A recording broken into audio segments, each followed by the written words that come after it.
Toastmasters to redefine. She joined Toastmasters to redefine her speaking and leadership skills. Please help me welcome our general evaluator for today's meeting in the person of Angela Opera Ado.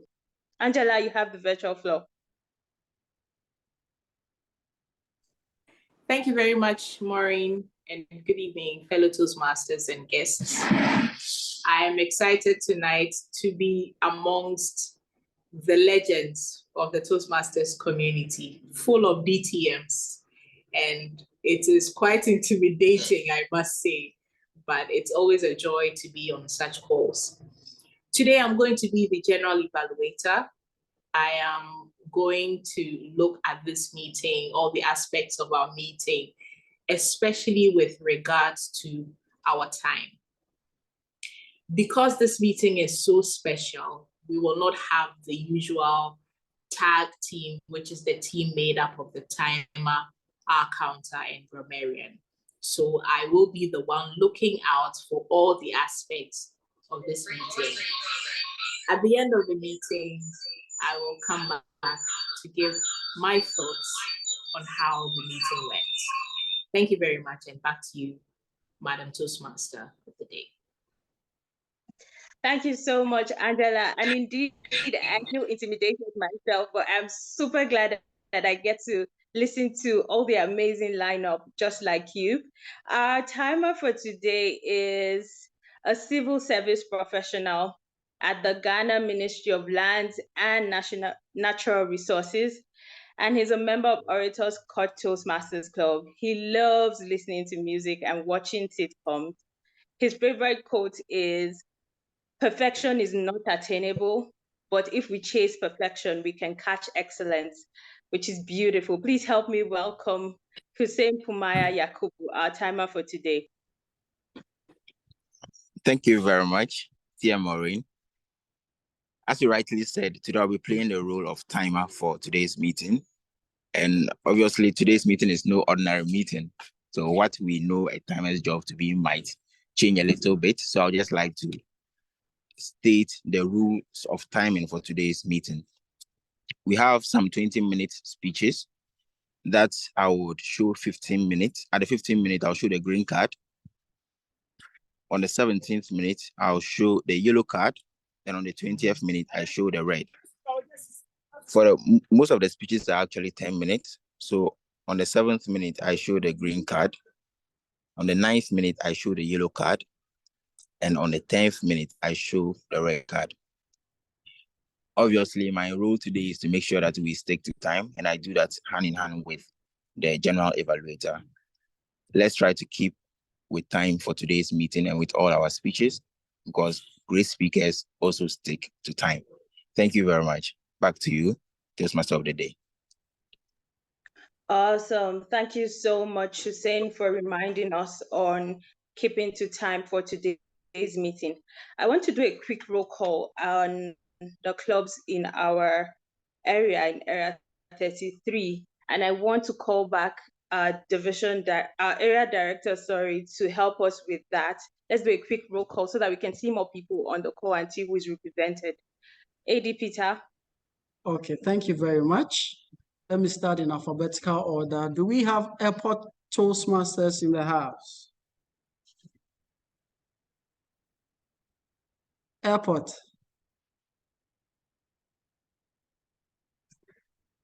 Okay. Busy speakers, are you in the house? Yeah.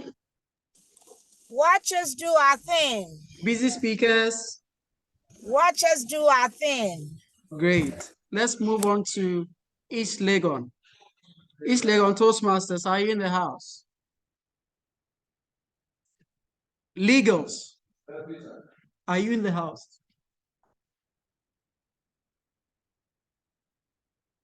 Okay, legals are nowhere to be found. Let's move on to Orator Scott Toastmasters. Orator Scott. We're taking over. Only one person is taking over. Wow, that's great. Okay, I'll hand over to our Toastmaster of the day. Thank you, Maureen. Thank you so much, AD Peter. So that means we need to bring more people into the room. We need them to come just before we begin to introduce our facilitators for today's meeting. Please take a minute and send that invite to someone who needs to be here. And if you're a guest on this call, I want to see a hi from you in the chat box very quickly, if that's possible. Any guests joining us for the first time, if this is your first time at a Toastmasters meeting, please say hi to us in the chat box very quickly. Awesome. Okay, so moving on. Everything about speech contest. And our very first, hi Joy, so good to have you here. If at any point you have any questions for us, please feel free to ask in the chat box. But this is a safe space and we're all going to be learning today. And we have an amazing lineup. Trust me, you don't want to miss any part of this. Hi, Florence. If you have friends who need to be here, please send them a message, a quick message to them with the link to join us straight up so that they can enjoy in the amazingness that's about to go down for the next hour. Our very first speaker for today, who will be handling everything speech contest and speech contest policies. He is not a stranger to any of us in the Toastmasters community, but I'll introduce him real quick. He says he is cool, and I agree. Papa Akast is a connector, an optimist, an optimizer, and a leadership enthusiast. He connects people through multiple platforms that he has set up, and he does it with optimism, spreading hope wherever he goes. He optimizes by providing TLC. And I love all the acronyms in his bio, because TLC means that he's a team building, he builds teams, workshop and strategy sessions, providing leadership training and providing communication and public speaking coaching. He has optimized individuals from students to C-level people of different organizations, and he's been involved in various national projects. He's the charter and past president of Rotary Club Accra Speakers, past district director for Ghana Toastmasters, and serves as mentor and board member for a number of organizations. Papa's mission is to help build better teams, better leaders, and better communicators. You don't want to miss Papa's speech. Papa, you're welcome. Please take the virtual stage.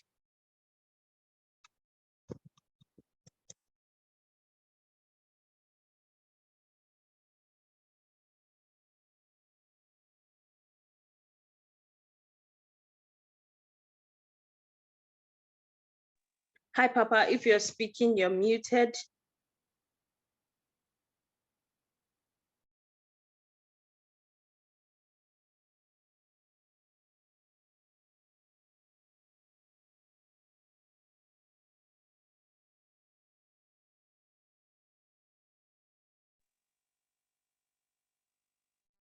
Hello, Papa. Papa, if you're speaking, I can't hear you. Please, anyone confirm if you can hear Papa? Or if Papa, are you speaking yet? Papa, you're not audible yet.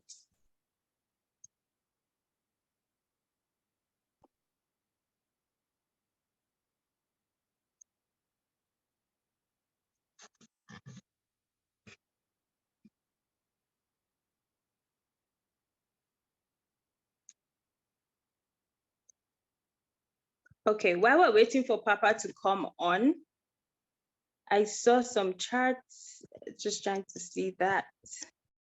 Okay. Hi, Claude. Claude from Area 47. Thank you so much for joining us. Please invite members from your club or your area. They should come see us. They should come learn. And most especially for people who are thinking of being contestants or now or in the future, it's important that they're here so that they can listen and learn. Papa, if you're speaking, we can't hear you yet. I see your mic is on, but I can't hear you. Welcome, welcome everyone who has joined in. Please send an invite to your friends so that they can join us.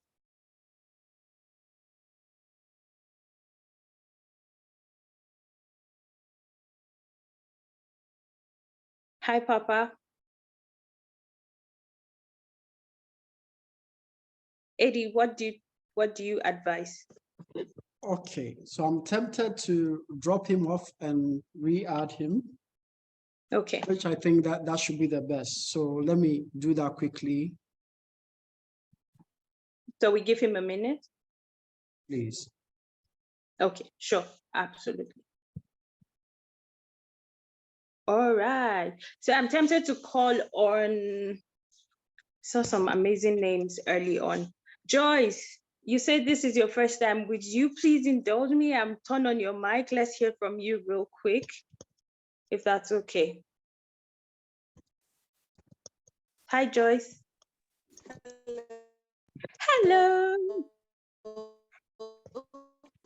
Hi, Joyce. Hello. Hi, Joyce. There's a lag from your end. Yes. There's a lag from your end. Oh, okay. I'm actually driving, so maybe that's why there is a feedback. Oh, okay, I see. Thank you so much for joining us. How did you hear about this meeting today? A colleague at Access Bank advised that I join, forwarded the link to me. Awesome, awesome. And what are your expectations from today's meeting?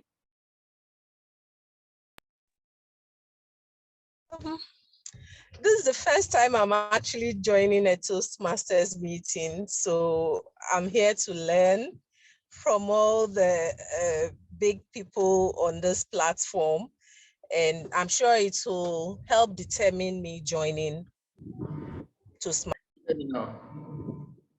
Awesome. Thank you so much. And please drive home safe. Yes, welcome back, Papa. I can hear you now. Yes, Papa. Okay, I had to add a different device as well. I don't know, this was working and it just went off. Interesting. Whatever can go wrong will go wrong. And it's always good to have a backup. So thank you for the introduction. And let me jump right into it. Share my screen. All right, so I have 20 minutes. I think I've used up quite a bit of it already. Maureen, you can tell me how much I have left. I need to do a quick presentation on the speech contest policy. So Maureen, point of correction, I'm not doing everything speeches, but I'm actually doing the speech contest policy and I'm touching on the types of competitions that we can have in the speech contest. So I'm going to jump right into it. We'll talk about official contests. We'll talk about the management and the frequency of these and the provisions and protocols per the policy of Toastmasters International. Please stop me if at any point in time I'm not audible enough or you cannot see my screens. Maureen, I'm going to look to you for that. All right, so official speech contest, management of contest, frequency of contest, progression and provision for contest, protocols, and admissions. Toastmasters International recognizes and supports the following official speech contests, which I'm sure most of you have been a part of or seen happen. The International Speech Contest, which is probably one of the most important when it comes to contests in the Toastmasters Forum. The Evaluation Contest, the Humorous Speeches Contest, the Table Topics Contest, the Tall Tales Contest, and the Video Contest. Now, mind you, the video contests are only for members of undistricted clubs, which include provisional districts. Now, undistricted clubs are clubs that do not fall within any district. This usually happens when you have, for example, a territorial council, or when you've just started a club in an area that has not grown large enough to become a district yet. Undistricted clubs, provisional districts are ones that have been given a provision, but they've not been around long enough for Toastmasters International to certify them as a full district yet. So it's the transition between undistricted and full district. And when you are there, because of the logistics and because you've not fully gotten to the point where you're making money or you're getting enough dues, there are a lot of concessions that they make for you. And this includes the ability to do your competitions through video, right? No other contest types, showcases can be conducted by district. And this includes the areas and the divisions. And provisional districts include areas and divisions. All right. So the districts that include areas and divisions must conduct the international speech contest across board. The international speech contest must only be conducted in English. So if it's going to go all the way to the top, then it has to be an English one. I mean, sometimes you can do different languages, but and I think at the division level. Provisional districts, including areas and divisions, may conduct a speech contest in English using the rules of the International Speech Contest. And if you don't have a copy of the rule book, we can get you copies or you can find them online and read. Most of these things I'm talking about comes from pages, I think 5 to 17. And the other one I'm talking about 17 to 21. So this contest does not proceed beyond the district level, and that's for the provisional district. A contest using the rules of the International Speech Contest must be titled Provisional Speech Contest. And so the titles do matter as well, so they can be recognized accordingly. Districts, which include areas and divisions, and provisional districts may conduct up to 3 additional English speech contests each year. And this, I believe, is new information for a lot of people, because a lot of times we stick to the one, and maybe because most of the time we get overwhelmed anyway, but we do have the capability or the opportunity to conduct up to 3 additional English speech contests each year if the district should choose. And I think that for us to get the required trainings and to beef up and to get to the point where we can compete internationally, it's something that maybe we should consider. Districts, including areas and divisions in professional districts, can conduct up to 4 non-English speech contests each year. So they can do the non-English one as well. So what are the frequency of contests? Well, districts, which include areas and divisions, including provisional districts, may also conduct up to 4 non-English speech contests each year. Now, each of these contests is conducted in a language which must be selected by the district director and approved by the district executive committee. Non-English contests are optional and may be conducted using the rules of the corresponding English speech contest, like we've been doing with Toastmasters and the French contest. If the non-English contest is being conducted using the rules of the International Speech Contest, such contest must be titled using the name of the language. So French speech contest, Chinese speech contest, or whatever other speech contest it is. Non-English contests must not continue beyond the district level, and that's why the French contests usually end at the district level, and only the English ones proceed all the way to international, to the final one. All district level speech contests are conducted only at the annual district conference. True that. Right? And finally, the speech contest rulebook is protocol and applies to all official Toastmasters speech contests. Modifications to rules may only be made through the administrative protocol review process. Exceptions are not permitted.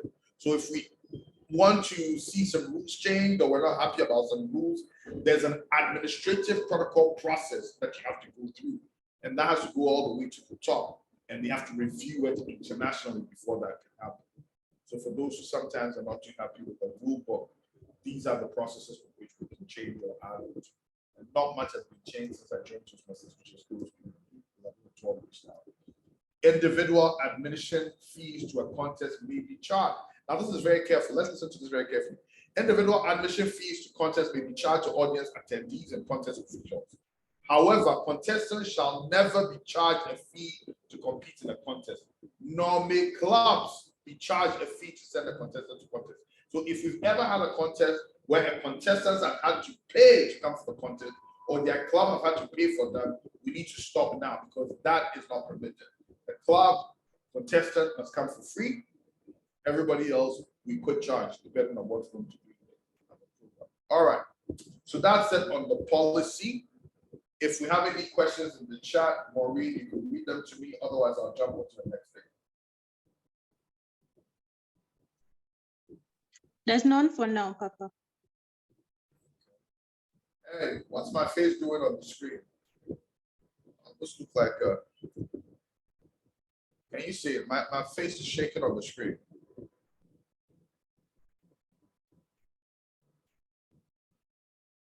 No, I don't see your face from my end. And your slides have gone off. Was that intentional? Yes, that was intentional. I'm moving on to the next slide, which is for the next topic. So So this one is on the different speech types. So if you have no questions, I'm going to move on to that. All right. I see Patricia on the screen. Hello, Patricia, and all the other TTMs around. Good to see you here. Hi, Papa.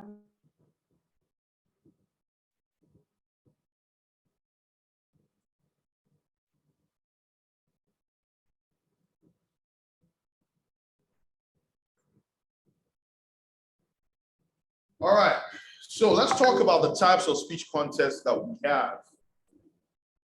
Let me jump this one.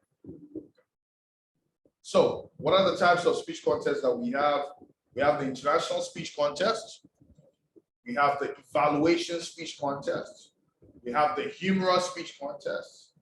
We have the table topic speech contest. We have the tall tales speech contest, and we have the video speech contest. I already said that. Where can the video speech contest occur? Question to the house. Where can we have video speech contests? Undistricted clubs. Thank you, Peter. I've been paying attention. And professional as well. All righty. So let's talk about the international speech contest. It begins at the club level, like we all know, and proceeds through the area level, division level, district level, regional quarterfinal, which unfortunately I don't think we've been to yet, semi-final, and then final levels. I believe this year somebody from Ghana is going to get to the final level. So if you are here, please listen carefully so you don't get any surprises. Are you with me? If you are here, let me hear you say amen. Area, club, area, division, district, region, quarterfinal, semi-final, final levels. District level contest videos that are submitted to World Headquarters. This is the case of the videos. The audio must be clear without echo, static or other excessive noise. The camera must record in high definition. Only single camera setup is permitted. Most of you know how some of our video guys take our videos. Sometimes you have multiple cameras that help you to get better views, and so you don't get bored. But in the case of contest, you only have to use one camera that is facing you. That camera must be placed on a tripod to maintain stability. It must have an unobstructed and in-focus view. It must be monitored by a camera operator at all times. Zoom in is not permitted. Speaking area must be fully lit. Speaker's facial expressions must be visible. No lighting, artificial or natural, should point directly at the camera. Now, by the way, for the contest, even though we're saying this for the video contest, these also apply if we're doing on Zoom. Okay, so we're expected to also make sure these things are happening when we're connecting or competing on Zoom. So the same level of clarity, ensuring that you're not zooming, making sure your speaking area is lit and all that. So when you're competing virtually, please be mindful of these things that are being said. The recording must only contain the introduction of the winning contestant's speech. The recording may not be edited in any way, such as by adding text, graphics, images, or anything like that, because that changes the speech and that gives you an undue advantage. So you can't do that. If a region quarterfinal video fails to meet any of the recording requirements, the contestant will be automatically disqualified by the chief judge. The submitting district will be notified of the disqualification. So usually before the quarterfinal, they're a bit more flexible, but once you get to the quarterfinal, it's serious business, right? Following district level international speech contest, the chief judge ranks all district level contestants in order of results on the notification of the contest winner form, and then submits the form to the program quality director. So you need to be informed before it goes to the PQ. All right, now still on international speech contest. The program quality director submits a notification of contest winner form, region quarterfinals video release form, and the video of the first place winner to World Headquarters in the format and manner requested. And this goes on and so forth. I'm going to skip this because it's mostly on video, which we're probably not going to do. So let me move on to the evaluation contest, which is usually something that we also enjoy quite a bit. The evaluation contest follows all rules outlined in the general rules in this rulebook. In addition, the following additions and exceptions apply. Now, first and foremost, we all know that in the evaluation speech contest, there's a 5 to 7 minute test speech which will be presented. That test speech must be a contest type speech or a project speech from the Toastmasters pathway learning experience. The contestants who choose to make the preparatory notes during the test speech must use the evaluation contestants notes sheet. This is item 1177. More than one sheet will be used. However, it is recommended that all levels of the contest, the Toastmaster gives the test speech.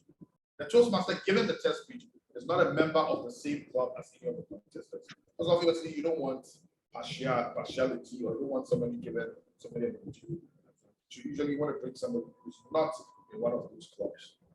The test speaker must be introduced by announcing the speaker's name, speech title, and speaker's name, just like you would do in an international contest. Now, some things to note. Neither the test speaker's projects nor any objectives that the speaker may have can be made known to the contestants, chief judge, voting judges, tie-breaking judge, or audience. They shouldn't know any of those things. So they should listen to the speech like they're listening to it for the first time. At the conclusion of that test speech, all contestants must leave the room, just like we've been doing. They then have 5 minutes to prepare their evaluations. The SA is supposed to take that evaluations from them after they've timed and prepared them. And where it's not practical for contestants to leave the room, contestants will complete their 5 minute preparation in the same room under the control of the contest sergeant at arms, making sure that they're following all the right practices. Now, they may not use any digital or other devices during the contest to gain an unfair advantage. Please note that. They will only have their forms or where they've taken their notes returned to them when they're about to evaluate, right? So right after the 5 minutes, they're supposed to take their sheets from them, and the sergeant at arms is supposed to return to them when they are ready to evaluate, so they don't get any undue advantage of trying to fill in while the other ones are speaking and get more time than they're supposed to, right? Now, when you're introducing each contestant in the evaluation contest, remember that you don't have a speech title. So you just mentioned their name twice, right? So this is name and then name again, which is different from the contestants doing it when it's name, speech title, and then again, all right? Mr. Timer, how am I doing with time? I've not seen any card yet.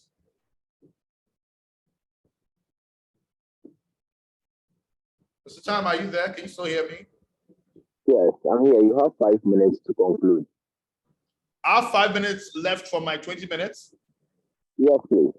Okay, all right. Thank you for that. All righty, so.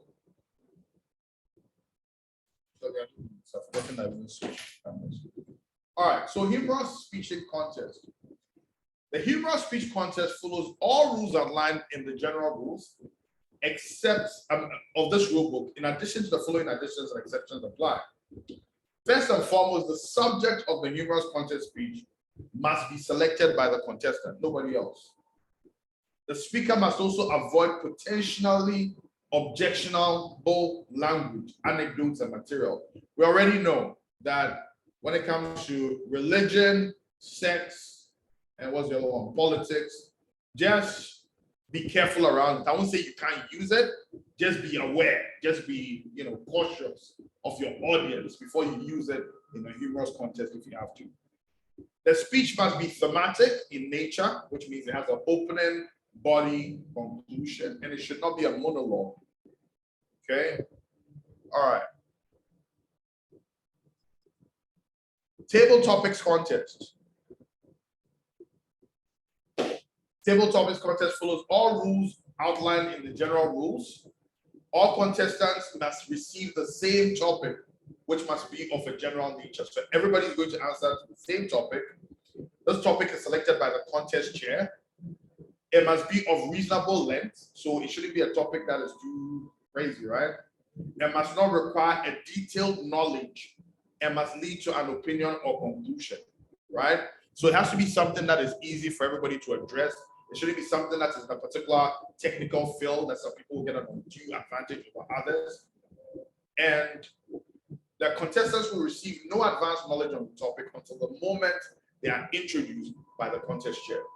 Contestants must not use digital or other devices during the contest to gain an unfair advantage.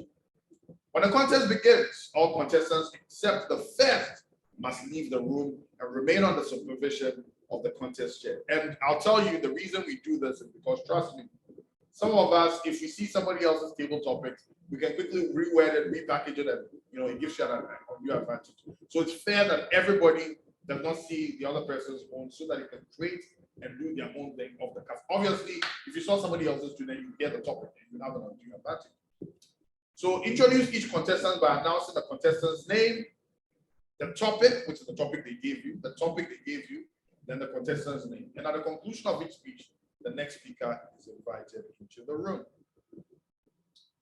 The next one is the Tall Tales contest. The Tall Tales contest follows all the rules above.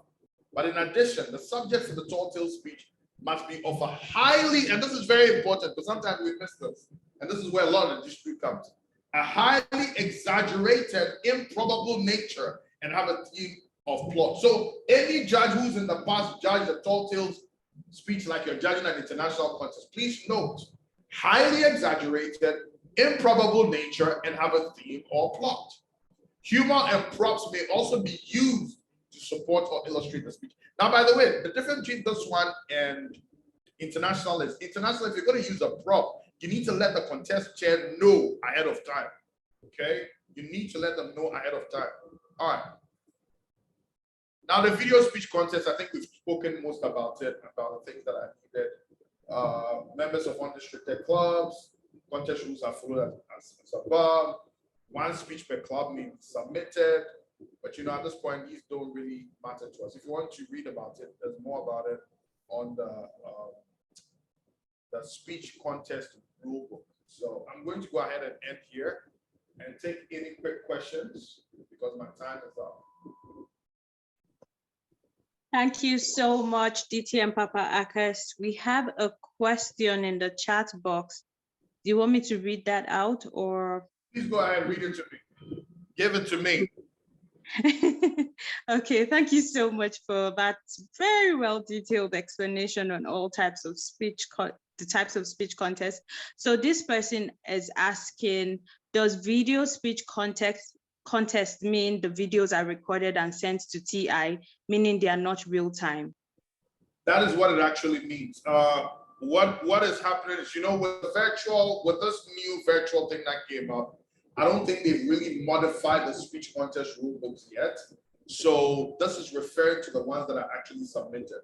The virtual ones are still being treated like the regular speech contest. The only thing is you need to be mindful of some of the things around the video speech contest. So things like you being legibly seen, you being in a lighted room, you making sure that you're fully seen and you're properly covered, your audio being clear, those things still apply. But in this particular case, it's talking about submitted videos. And I believe one of the contestants from last year was a video submission, true or false? I think the second winner was a video submission. Correct me if I'm wrong. I'm not sure about that. Yeah, true. Ivan says true. Yeah, true. The first runner. Thank you so much, Evans, for bailing us out on that. Thank you. Thank you so much, Papa. Please, let's give Papa a shout out in the chat box real quick. DTM Papa Akas, he is awesome all the time. He's giving us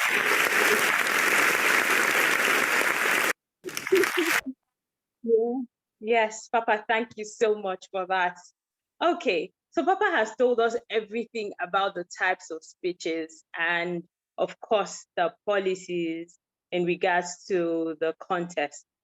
I'm sure you're wondering, do I even qualify to give a speech or to be part of the contestants for this year or the coming contest? So I'll be introducing our next speaker who will be telling us everything about eligibility.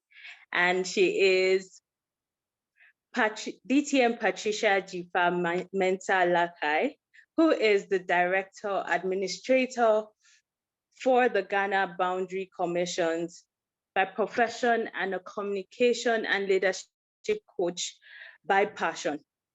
Patricia holds a BA honors in sociology and management from the University of Ghana, Legon, and an EMBA in entrepreneurial management from University of Ghana Business School. She's an affiliate member of IPR Ghana and CIHRM Ghana. She's a two-time self-published author of Fearless, Fabulous, and Flamboyant, and Untangling the Tongue, No More Fear for Public Speaking. These books on finding purpose and developing one's communication and leadership skills were inspired through a decade plus of her journey in Toastmasters. She's a two-time distinguished Toastmaster and a two-time Area 3 Director, the District 94 Area Director of the Year awardee, and a Pathway Guide. DTM Patricia is the host of the Perisource Horizon Chat Room series on her YouTube channel. So if you want wholesome content, please look for her YouTube channel and connect with her there.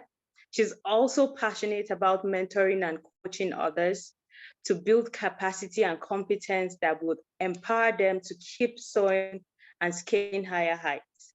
Please help me welcome DTM Patricia Jifa Mensah Lakai to the virtual stage. You have the floor.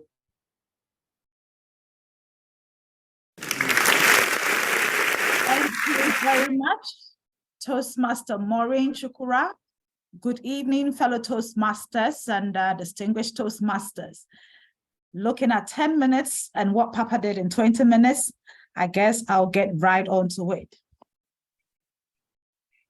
Okay, so it says a participant is sharing, they need to stop first. All right. Please confirm if you can see my screen. Yes, ma'am. Wonderful. And I will be moving from this particular screen to other screens. As you rightly said, I enjoy mentoring and coaching, and so this is going to be more interactive. So please do come along this journey with me. Tonight, my session is basically going to look at eligibility. We have heard all about the wonderful things and the different types of speech contests that we have in our Toastmasters community. And for me, what would be more disappointing than having to put in all the preparation only to find out down the line that you do not qualify? I don't know about you, but I have had the opportunity to be part of a speech contest as an area director, ensuring that the contest holds and making sure that everything goes on well. I have had the honors to actually be a speech contestant, winning from club level, going on to area level, and not winning, but still feeling excited about it. I have had the opportunity as an area director to be in Abidjan with a contestant, and it is exciting to note that because of a timing eligibility, he lost by a thin thread.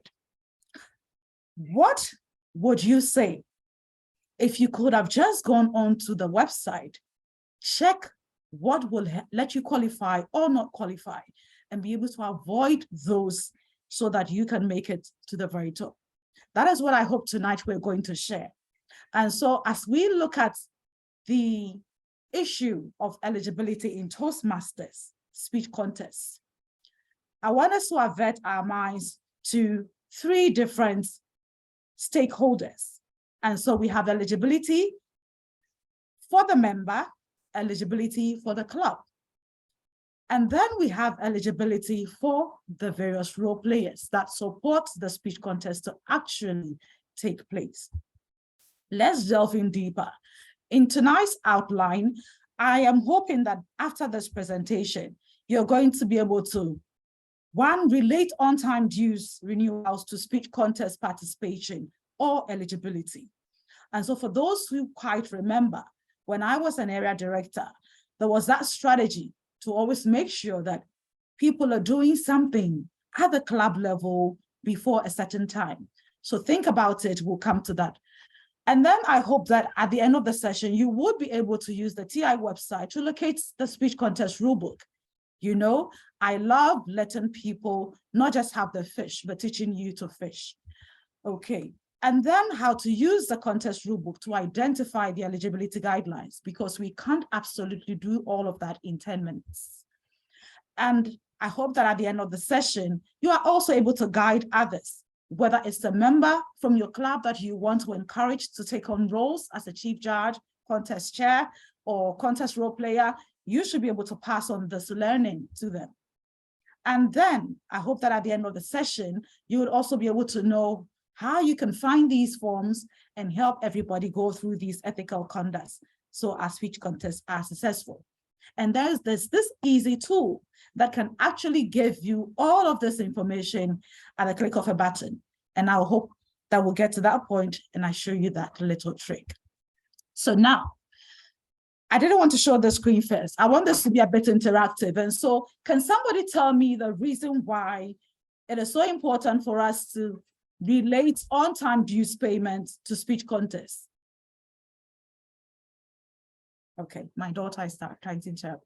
Please kindly unmute and let me have that answer quickly. Why do you think it's important to relate on-time dues renewals to speech contests? Anyone? I hope I'm still audible.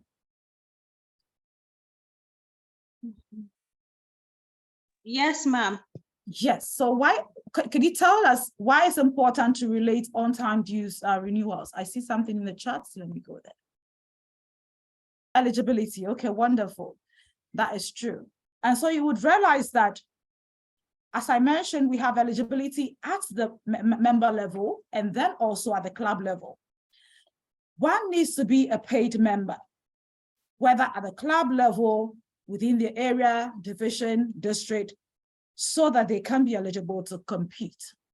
Sometimes it's so easy for a lot of clubs to quickly organize their club level competitions before a renewal period. And here I'm talking about before October or before March. But what they forget is that if your winner should not be a paid member at the next competition level, you stand the chance of getting them disqualified. Okay, and then we also need to make sure that the club itself is eligible. So you might have a contestant who wins at your club level.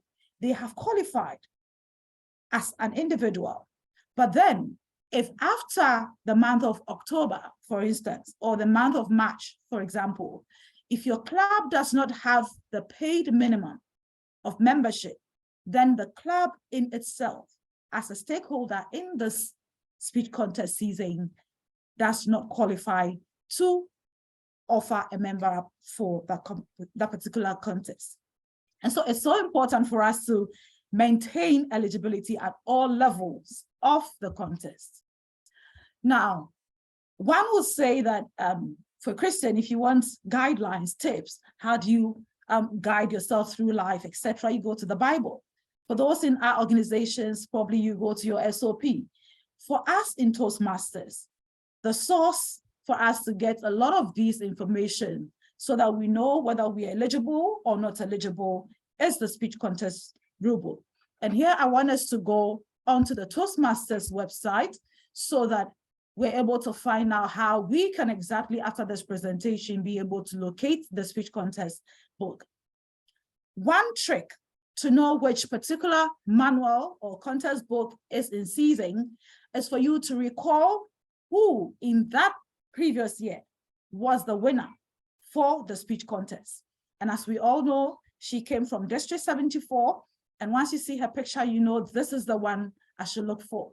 Because there could be variations, there could have been updates in the course of 1 year to the other. And so it's important that you're always referring to the particular current yearbook. So we'll scroll down quickly to the general eligibility criteria. And that gives us all a bit of an idea. As I said, we can't exhaust this in 10 minutes. So it will give you some ideas in terms of what do I need to do to be eligible. Please, can you see my screen? Yes, yes. Is it bold enough? Because I'm going to call on a few people to read out a few things under point 2, which talks about eligibility. And it's not on presentation mode though. We can see the sidebars. Okay, yes, it's not. This is from the actual slide. So let me try and zoom it out, and then we can get somebody to help us read. Okay, let's see. How am I doing with time? I hope is it much better? Is it legible now? Please, you have 2 minutes to conclude. All right. So this is where you would find the eligibility in general for most speech contests. And because we have barely 2 minutes to go, I'm not going to go deeper into that. So again, what then do we need to pay attention to? Aside getting to know where the speech contest rulebook is, we want to find out what is it that we can learn from the speech rulebook. Okay, so here is taking us back. All right. So we also can find what makes us ineligible, and that you can easily get on the frequently asked questions when you get onto the speech contest site on Toastmasters. One critical thing that all clubs should pay attention to is who is your chief judge. Your chief judge is going to be the one that signposts everybody else into the right direction. So it's important that your chief judge meets all the eligibility criteria as stated in the speech book or the rule book, so that they are also able to guide others along. And they're able to guide not just themselves, but also the other role players, that is other judges and other contest role players. So these are some of the critical things that you need to look out for. The chief judge is the one that is going to select voting judges, select a tie-breaking judge, and so on and so forth.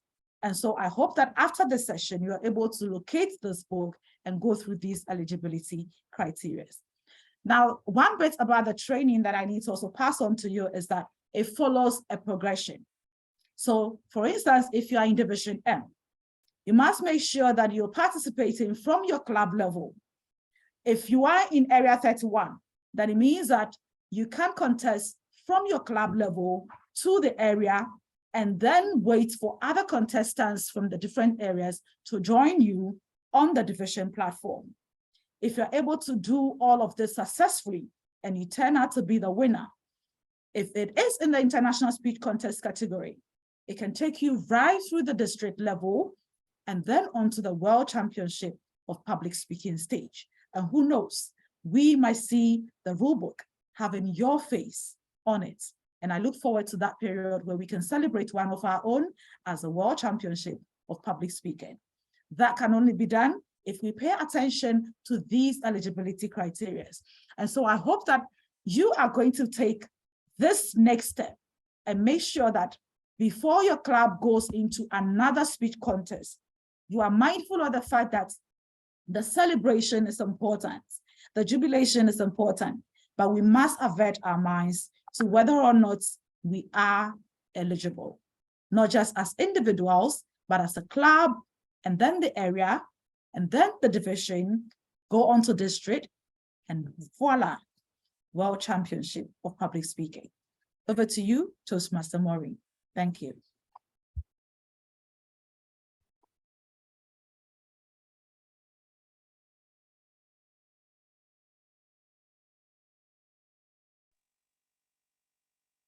Thank you so much, DTM Patricia, for that beautiful delivery. Please, let's give her a round of applause real quick. Zoom Master, help us.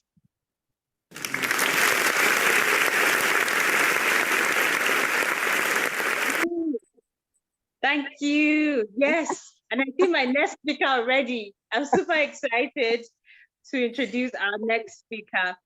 We all know her as the headmistress. And I'm super excited that I get to share the same club with her. And I see the phenomenal work that she does for all of us in the club, at the club level, and of course, the division.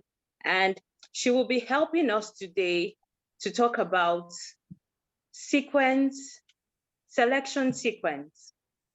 She's no stranger to any of us, but I'll introduce her real quick. She is DTM Harriet Osei. She joined Toastmasters in February of 2015 to improve her communication and leadership skills. She became Ghana's third DTM in August of 2019, and she looks forward to building a fabulous social network through Toastmasters. Her values are integrity, which I can attest for, fairness, excellence, and accuracy. She's looking out for career advancement in banking and playing roles. Sorry, my system is messing up. I'm playing leadership roles in a progressive industry. She's a game changer and a convinced Christian blessed with a daughter. And she's a treasurer at Busy Speakers Toastmasters Club. Please help me welcome to the virtual stage, Harriet Osei, DTM. Good evening. It's been beautiful listening to my first 2 DTMs. And I'm not going to do anything magical, but exactly what we know is what we'll do our best to run over and over and do it well. This evening, we are discussing the selection sequence. And I'm sure we are in such a hurry to excel in this year's contest, but we would just be careful so that we don't overrun ourselves, only to realize that we did not take our selection process serious. If any contest will start, it will start from the club level, it goes through the area level, the division level, the district level, and then you are going international. At the club level, the club can actually decide to elect or appoint, or they actually do the contest. 3-4 contestants would come, speak, and the winner will progress to the area level. Now, there are situations where certain clubs struggle to be able to get about 4 people, 3 people to compete beautifully for us to have a winner. Under those circumstances, the club can appoint, or looking at the performance, the progressive performance of some of the contestants, decide that, can we nominate this person to represent us? That is what I mean by that.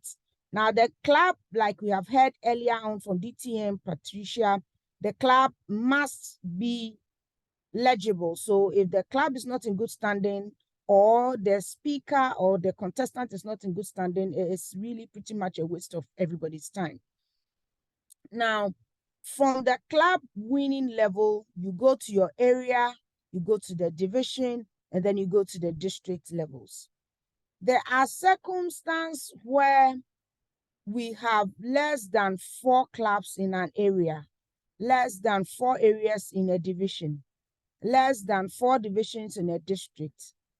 Right from the word go, the club can say that we are not many, and so we want to have 2 winners progress, since the area does not have more than 4 clubs. So that we end up seeing about 8 contestants at the area contest. This means that each club should be coming with 2, that is their top 2 winners, the first and then the second runner-up. It is permissible. But then at the beginning of the contest, you should seek approval from the district. You notify them, they approve it, that this is what you are doing because in your area you are 4 or less clubs, and you want the competition to indeed be beautiful. In probability, the more numbers you have, as in the more competitors you have, really, the stronger the content or whoever is going to win will come up as a very strong person. And so it's in good interest for the club to be coming out with 2 contestants in cases where there are less than 4 clubs in the area. It's not a bad thing, but it's work. Then in areas where you have 10 or more divisions, this is big confusion, but it happens. Then there can be the situation where you actually finish the contest, and on your final contest as a division, you have 2 people coming up strong. It is beautiful, it is permissible, and it can be done for the district to rerun that final competition, just to ensure that there is no controversy as to who goes to represent the division at the district level. So in a situation where the divisions are growing, I'm sure one of these days, District 94 will have such an encounter. It is not impossible. It is a lot of work, but it can be done. If you have 10 divisions in a final and each division is coming with a contest, it means you have 10 contestants. 1 contest to decide on 10 contestants. Please be very practical as I'm speaking. You'd realize that it's not easy to be a judge. Now, when they finish the competition and there is a challenge with the winner, in that you have a situation where 2 strong people are having a same score, you can't have a runoff. Rerun the competition. It even makes it more interesting, and whoever comes out is clearly the winner without any battles or any write-ups and things after the contest. It is a lot of work, but that is how to manage that situation. In the case where there is a winner, the second runner-up should be standing by, because should the winner not be able to proceed to the next level, the second runner-up should be representing the area. If it is at the division level, the second runner-up should be representing the division. If it's at the district level, the second runner-up should be representing the district. So the fact that you did not win as first and you are second, you should equally be rehearsing, equally be preparing for the D-Day. If the contest is taking place, for example, in Togo, don't think that because you are not the winner, nobody is looking out for you. Equally be preparing like the winner, because should the winner not be able to make it, you are the next seed who should be there. In international contests, you can be in evaluation contest, table topics contest, tall tales contest. It will move from club, move to area, move to division, move to district, and that is it. The only contest that transcends the district is the international speech contest. And we move from the district into the regions quarterfinals, regional semifinals, and then at the world competition, you have the final. So it's an interesting journey. From club, you win at area 2, then 3, you win at division, 4, you win at district, 5, you go and do the quarterfinals, 6, you do semifinals, and then 7, you go to the world competition, and it is no cheap game. And as we're going through this, I'm actually using this as an opportunity to tell our best contestants who have won over the years to actually warm up and come back, because I think that we can break through the district level and access the international level. And at that stage, the first runner-up should always stand by. It is the highest placed contestant who will advance. But should that person not be in a capacity for any reason to advance, the second person should be, as in the second highest placed person would have to move to the next stage. 8 clear weeks prior to the area contest,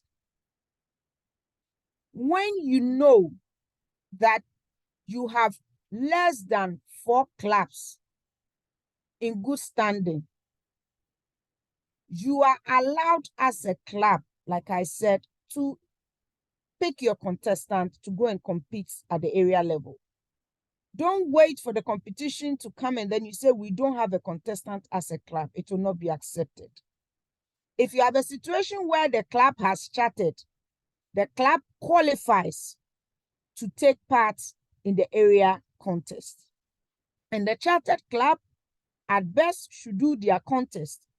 But in a circumstance where they are not able to do their contest and they want to appoint, nobody's going to stop them. It's just that from experience, when you appoint, you realize that the contestants are not strong. As they proceed, they easily fall off.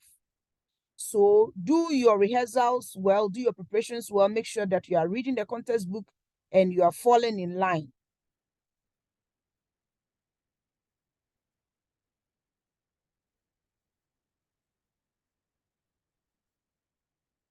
Now, when we have a situation where, like I've told you earlier on, if we have a situation where you have the first highest placed contestant not available, the second placed person should be in a place to go and take care of the division's interest. Is there any question anybody want to ask me at this point? I can take 1 question or 2 questions. My time is up. Okay, I don't see any question for you yet, DTM Harriet. But Okay. of course, if I find one, I'll definitely call you back on stage. Do you have any final words before you go, or Yes. we're good? If you are a club and you know you want to post 2 contestants because your area has less than 4 clubs, like the situation we have now, so that the competition will be interesting, clearly notify the district 8 clear weeks ahead. So by now, you should be notifying the district. Don't wait to a day or 2 to the contest to be posting 2 faces and create any controversy. I think I've seen that condition before. Thank you very much. Awesome. Thank you so much. Zoom Master, help me give a round of applause to our headmistress, DTM Harriet, who does such an amazing job for all of us. Thank you so much for sharing that with us. And of course, for pulling our attention to the fact that second place winners actually can be the final contestant. I think that's something that we forget most of the time. Thank you for bringing our attention to that. Yay. Awesome. Thank you. Are we learning a lot? Please say something in the comment section real quick. Are we learning a lot? Do we think that we're getting value from all that has been said so far? While I bring DT and Patricia back on stage, there's a question we missed just after your session. If you want to answer that real quick before I call our next speaker. DT and Patricia, are you still on the call?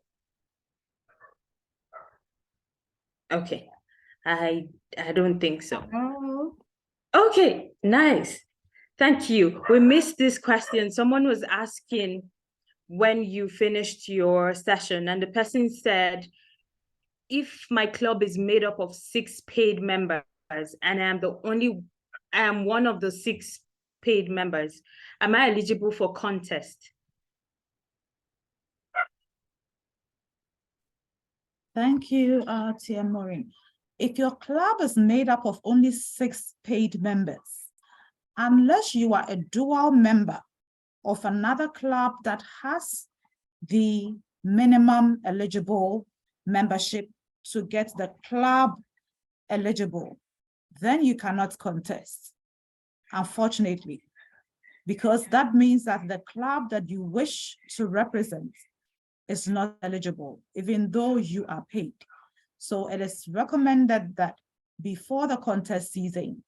If you feel that your club probably is a struggling club, and we usually know the criteria for struggling club, and so you would be able to preempt that by contest season, they wouldn't be up to the minimum paid level. So you can become a dual member, and if you're a dual member of another club, you can contest in the name of that club if they have the 8 or more. Thank you. Awesome. Thank you so much for your response. Please, if you have any question, any comments for any of our facilitators who come on here to speak, please drop them in the chat box. And I see yes from Age. Age, thank you so much. I want to see more yeses from everyone on the call. We're about 40 something on this call. Are we getting value for our time here spent? I am definitely, and I want to hear from you some takeaways that you're going with after today's session. Yes, yes, yes. Awesome. I'm seeing the yeses come through. Nice. Thank you so much for indulging me. Our next speaker will be talking about speech subject and preparation. I will be introducing him in a bit. He is a DTM, so he's running DTM here today, and I'm super excited that I get to introduce these amazing individuals. If there's a picture beside consistency in the dictionary, then he has this person's picture. And I'm sure most of us in our community, we can attest to that. His name is Jeremy Quinn. He is a digital finance professional with over a decade worth of experience in the banking and fintech industry. Jeremy has a passion for the execution of innovative digital financial strategies to advance transformation and inclusivity in emerging markets. He's currently the country's operations director and strategic partner at M Ghana Limited. M Ghana is a fintech that partners with banks and mobile network operators to provide progressive financial services to underserved population across Africa. Please help me welcome to the virtual stage, Jeremy Queno, DTM. Thank you very much, Maureen, for that introduction. Good evening, everyone. Good evening, my fellow DTMs. Good evening, aspiring and potential speech contestants. So following in the stead of my fellow DTMs, I'll jump straight into the presentation since time is of the essence. So my topic is not as broad, and so I do feel we'll be able to complete this in 10 minutes, but I'll jump right into it because I feel there's a number of things that need to be highlighted, and hopefully we can get through this in rapid succession. All right, so I'll be speaking on 3 main things as it relates to speech contests. So 1, the subject or title of the speech. 2, the speech content, what it's actually going to entail, and then the speaking platform. It's basically very simple, these 3 things, and it really focuses on the actual speech or speaking during the contest. Now, before I jump in, I think I want to preface by saying that a number of people find the speech contest intimidating, and it is, and it's one of the reasons why you don't have a lot of people participating. But I think that we have enough people on the call today who have participated in the speech contest, and they can attest to the value that it presents. If there's anything in Toastmasters as it relates to public speaking that stretches you out of your comfort zone the most, then it is the speech contest. Regardless of the outcome of the contest, whether you won, whether you came in second, whether you were just part of the participants, you realize that it exposes you to a certain situation that most people, even executives, founders, have never been exposed to. Just the process of preparation or preparing for a speech contest requires you to be more intense than you would for a regular club speech. The fact that you're subjecting yourself to being judged openly in tandem with also being compared to other people, being given constructive criticism, it's something that a lot of people don't experience. And you realize that once you've gone through that process, it translates directly into that boost of confidence. So I think I just want to say that it's important that we not look at the speech contest as something that is a formality, something that you're being forced to do, something that is part of the Toastmasters community just as a box to tick, but rather something that can take you out of your current comfort zone of public speaking and leadership to something else. So with that said, let's jump into the content, starting with the subject of the speech. So as it says, the subject of all international humorous and tall tales contest speeches must be selected by the contestant. It's up to you to decide what topic you'll be speaking on. And I think if we have time left over, I have some tips on how best you can go about selecting some of these topics, because we all know that even the topic that you pick can be an attention grabber right off the bat, even before you start speaking, because people hear what you're about to talk about and perk up their ears. Now, when it comes to the table topics contest, that is going to be determined, or that subject or title is going to be determined by the contest chair, and it is outlined in the rule book for the table topics contest. Most of the time, you can have one topic that is read to every single contestant, but so that is determined by the contest chair ahead of the contest. And when it comes to the evaluation contest, or the speech for the evaluation contest, it is going to be limited to the oral evaluation of the test speaker's speech. So you have a test speaker who comes to give a speech, and your evaluation cannot be generic. It has to be focused on what the test speaker spoke about. And that is also present within the evaluation contest rulebook. So it's really very simple. When it comes to international humorous tall tales, that you can select. When it comes to table topics, the contest chair selects. And when it comes to evaluation contest, it has to be limited to what the test speaker presents, and your evaluation must be in accordance with that. Now, when it comes to the content of your speech, I think the key word here is originality. Now, even though we like to say there's nothing that is truly original, most of what we all do is borrowed creativity. So you see something somewhere, you take it and then you add your element of creativity to it, and it comes out as something that we call originality. But when it comes to the Toastmasters speech, because you're allowed to quote, to paraphrase, to reference other people's material, you have to limit that sort of unoriginality to just 25% or less of your speech. So for example, if you're delivering a speech and you decided to quote, let's say, the president, Sika Mpedede, you should say, as the president of Ghana would say. You can't put that in as if it's just yours. Or if you prepared for your speech by watching some of the previous speech contestants compete, and you decided to pick something or reference material from what someone else had said in their speech, you have to reference that. You have to be clear about where you got that and state that within your speech in the form of the speech so that it's clearly identified. You have a limit of 25% of plagiarism, so to speak, that you can include in your speech, but it has to take the form of quotes, paraphrases, or referencing other people's material. Otherwise, your entire speech would not have been thought to be original. Now, before all contests, each contestant must certify in writing to the judge that the content of their speech will substantially be original, using the speaker's certification of eligibility and originality. So those are the sheets that all speech contestants are giving to vouch and to confirm that they are not copying other people's work and playing it off as their own. There is majority of the speech that is original. And the final thing is that contestants must not reference another contestant or speech presented by another contestant during their speech at the same contest in which they're competing. So if you were practicing or rehearsing with one of your contestants, the people that you're actually participating with in the same contest, you should not reference the speech that is going to be made by that contest, by that other contestant during the same contest. It's essentially almost, people would like to find a competitive edge by trying to say something that would put the other speaker's speech down, and that is simply not allowed. So that the main thing here is originality. Make sure that if you're going to reference or paraphrase or put in quotes, you limit that to 25 or just a quarter of your speech, and make sure that to the best of your ability, you keep it original.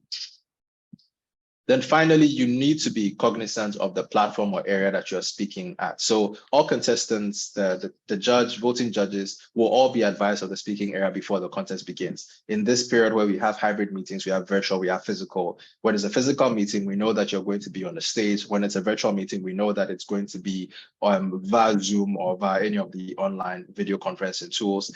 And it's important that you're aware of some of the rules that come with that. So for example, there's clearly demarcated areas in a physical speech. So for example, when you're having a contest at a club level, the organizers will clearly make you know where the stage ends in your club. So if you go beyond that, then you could be disqualified. If your speech is one of those that require a lectern or a podium, that will be provided, even though that is optional. Most of the speeches at the contest level don't require a lectern or a podium.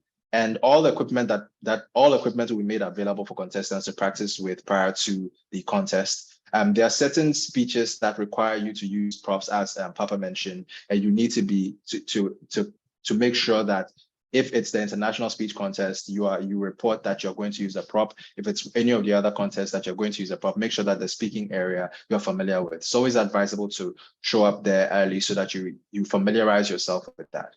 Okay, I see the green card went up. So let me quickly go through some tips and tricks to help you get through these 3 things we've spoken about. So how to pick your title, how to get through the content, and your speaking platform. Now, when it comes to selecting your speech, these are some of the popular Toastmasters tips or steps that you should possibly take to know what kind of speech you should select or how to pick a title. So 1, you need to identify the nature of the speaking event and the purpose behind it. So if it's a humorous contest or tall tales contest, you know that the topic that you should pick should be something that you can provide content with in a humorous or funny way, or in an exaggerated way that people will be able to engage with, and it's going to set you apart. So the first thing is be cognizant or be aware of the kind of speech or contest that you're in order to know the kind of topic to select.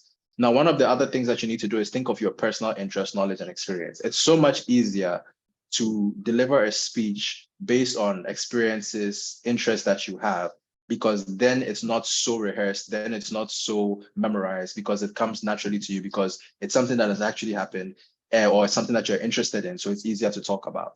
Next is also to identify any relevant news or latest topics. So hot topics are some of the things that are happening like at the time that you're delivering the speech that could be an attention grabber. So in times when there's the World Cup, people like to reference the World Cup or either make jokes or make references or make quotes in relation to that, because that's a good way to grab the audience attention.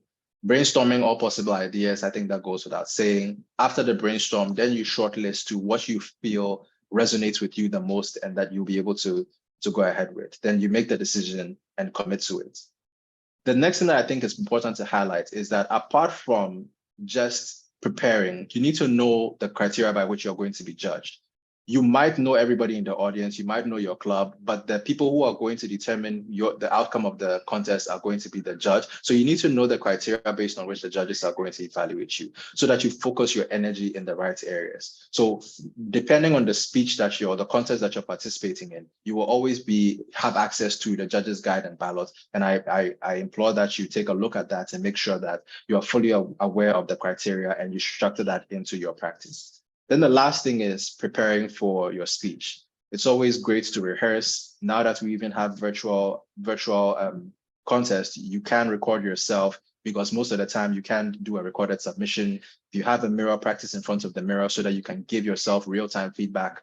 And then if you don't want to memorize, divide your speech into sections, time yourself so you don't go above the time limits like I'm doing now. And the final thing is relax and enjoy yourself. Like I said, the experience of going to a speech contest is going to make you better off. You're going to gain more confidence. You are exposing yourself to a situation that most people have never been exposed to, and it's going to yield dividends on your Toastmasters journey. Thank you for having me, and I'll hand back over to you. Maureen, over to you. Sure. Thank you so much, TM Jeremy. Thank you so much for that. Really important.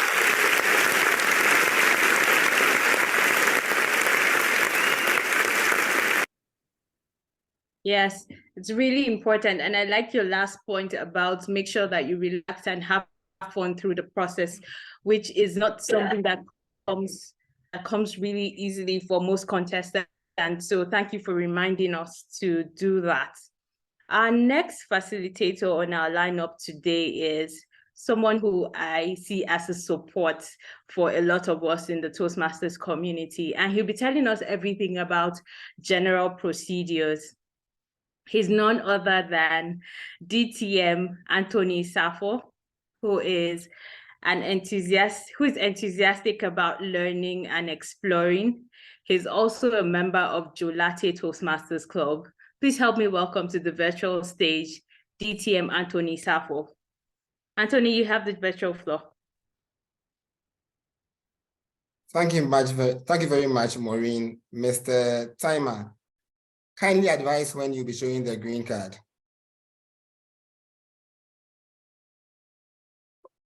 Hi, Pumaya. Pumaya, are you on the call? Okay. Yes, I'm here. Sorry. Yeah, when will you be showing the green card for DTM Anthony? I will show the green card on the 7th minute. 7th minute. All right. Okay. Okay. Thank you very much. Good evening, everyone. First of all, I'd like to thank all the speakers before me for preparing the grounds for a smooth presentation. You have no idea how much you've made my work easier because of a number of things that you've touched on. This session is about the general procedure, and by nature, this is supposed to be a very technical area with a lot of detail, a lot of material.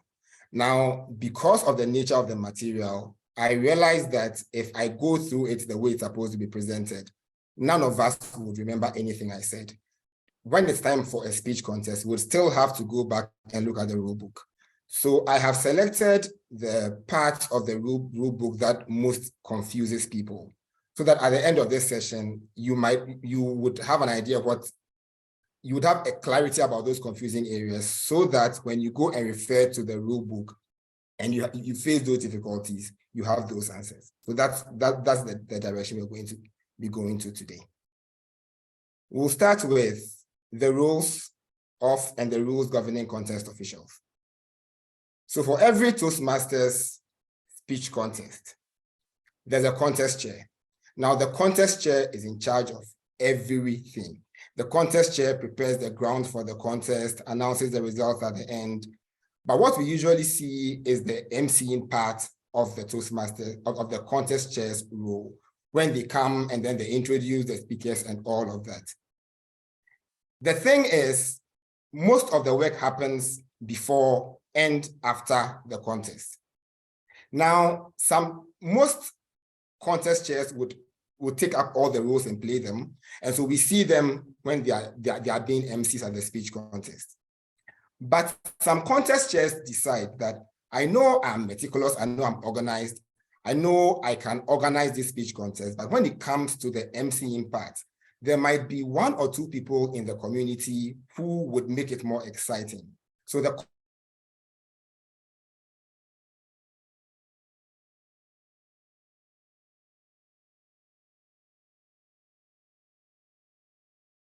contest chair has the right to appointed. When that contest Toastmaster is being introduced, he or she should be introduced as a contest Toastmaster. Then there is the chief judge, who is in charge of the other role players, the judges, the counters, and the timers. Now, the chief judge must be somebody of good repute. And so at the international level, from the quarterfinals of the international contest, the chief judge must strictly be the immediate past international president once removed, or if for any reason that person is not available, the first vice president would have to appoint another past international president. Then we have voting judges. The voting judges, that's a bit clear. They are the ones who actually vote for who the winner would be. Now, in the original text, I'm supposed to give you at the club level how many voting judges would be there at the area level up to the international level. Like I said, that's information that we can refer to in the rule book. But just so that we know, it's only at the club level that there is only a minimum number of people that can be voting judges. From the area level till the international level, it's either a minimum number of people or an equal representation of, for example, in an area, by every club, in a division by every area, and so on until the international level. Then there is a tie-breaking judge. Now, some say the tie-breaking judge does not vote. Well, that would make the tie-breaking judge's role useless. The tie-breaking judge actually votes, but keeps it until there is a tie. That's why the person is called the tie-breaking judge. And then when there's a tie and the contest chair, the chief judge cannot find a winner, then they rely on the tie-breaking judge's ballot and then separate people using the tie-breaking judge's ballot. Then there are ballot counters, 2 of them, generally from the club level, who count the ballots and tally them, and then timers who make sure that people speak within the time allotted. At the club level, because for many reasons, maybe because of the number of people in the club, it is sometimes permitted that one person can play more than one role or one official role in a club contest. Sometimes in an area contest, that is allowed as well. But immediately we move into the division level, you cannot have one person playing more than one official role in the Toastmasters speech contest. One of the rules of the contest chair also is to conduct a draw, because it brings organization. It means that when the contestants are introduced, they are introduced in a certain way. There is in position, so there's a first speaker, a second speaker, and so on. And then the contest chair also has to brief the contestants so they are aware of all the rules, and so that the contest would flow smoothly. The chief judge also does briefing, but the chief judge briefs while the contest chair briefs the contestants. The chief judge briefs the judges being the voting judges, and the tie-breaking judge, the counters, and the timers. Another thing the chief judge does is to appoint the tie-breaking judge, who is known only to the chief judge. Now, DTM Harriet Osei spoke about alternate speakers. She said, when you are a first runner-up, it does not mean that you don't have an opportunity to represent the area or the division at the next level. If the primary speaker is not available, you can do this. So it's good, it's advisable that as a first runner-up, you keep practicing and you prepare a speech. Now, at the contest itself, when the primary speaker is not around, the alternate speaker is permitted to attend the briefing in hopes, at least on the part of the alternate speaker, that the primary speaker does not come so they can speak. Now, when the briefing is done and the person conducting the contest is introduced, the alternate speaker now automatically becomes the contestant. Now, remember I said the person conducting the contest.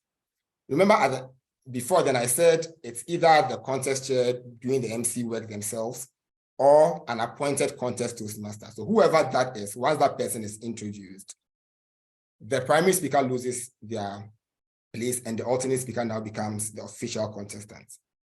But if between the briefing and the time the person conducting the contest is introduced, the primary speaker arrives, then they can compete, provided they report to the contest chair, provided they have all the paperwork required in place, and that they waive the opportunity to a briefing.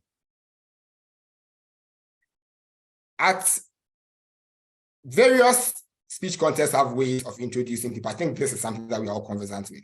For the International Humorous and Tales Contest, is the contestant's name, the speech title, and the contestant's name.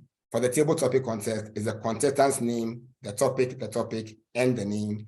And for evaluation contest, the name of the contestant twice.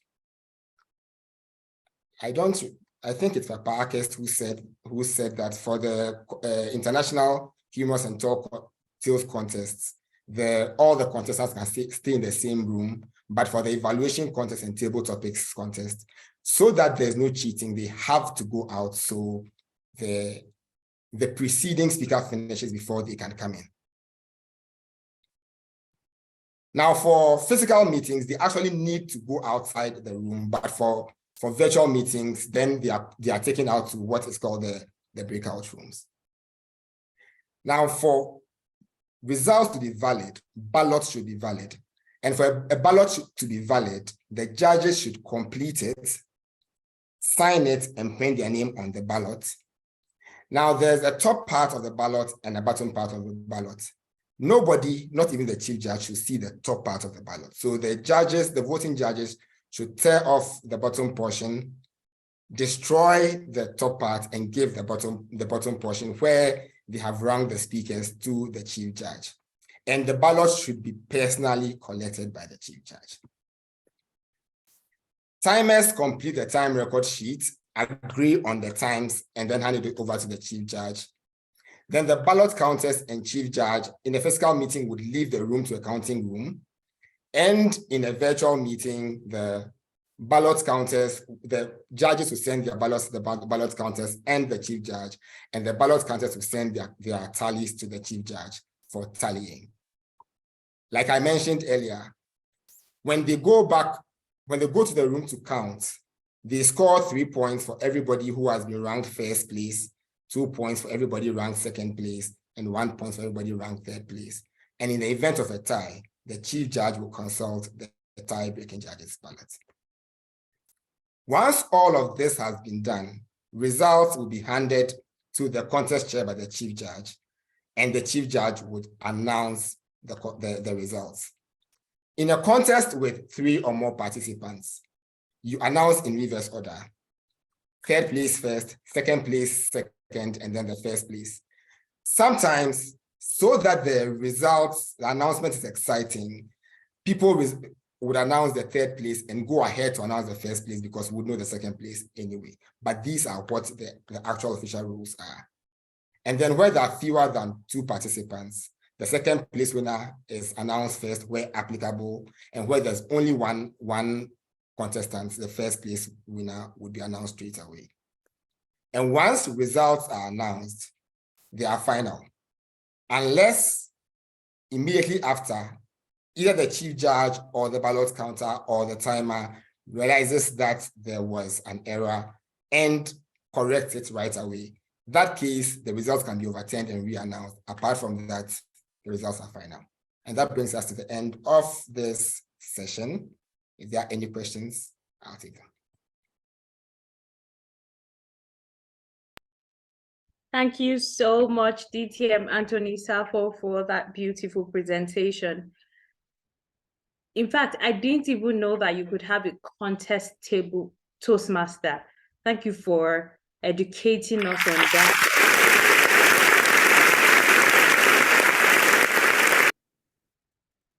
Awesome. Thank you, Zoom Master.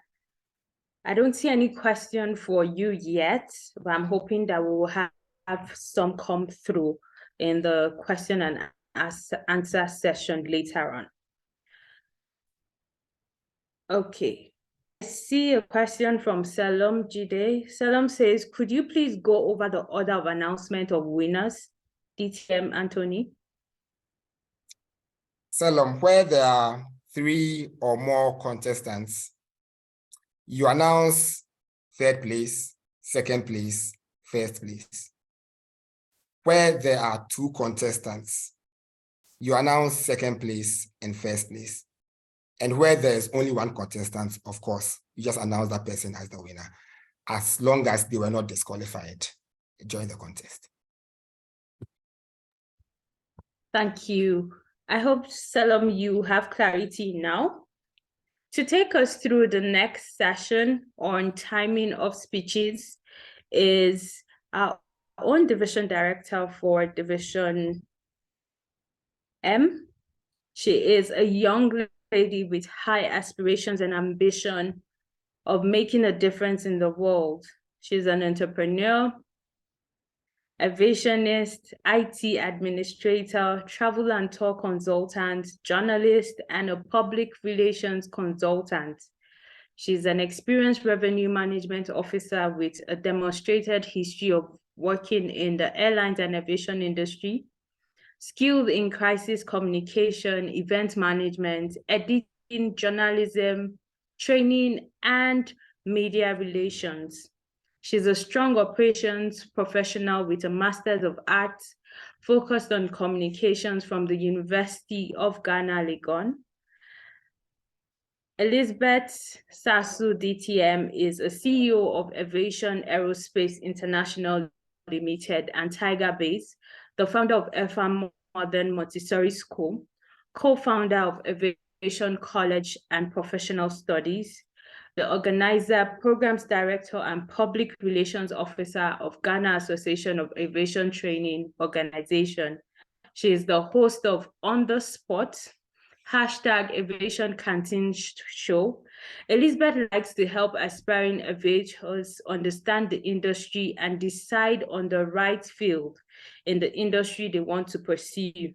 She's currently championing the agenda, Bring Back Our Airlines, which seeks to make our airline workers work well and hold accountability for the well-being of staff, even if it goes dysfunction.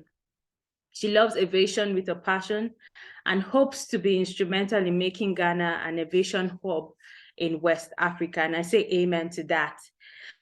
Please welcome to the virtual stage, DTM Elizabeth Sasu.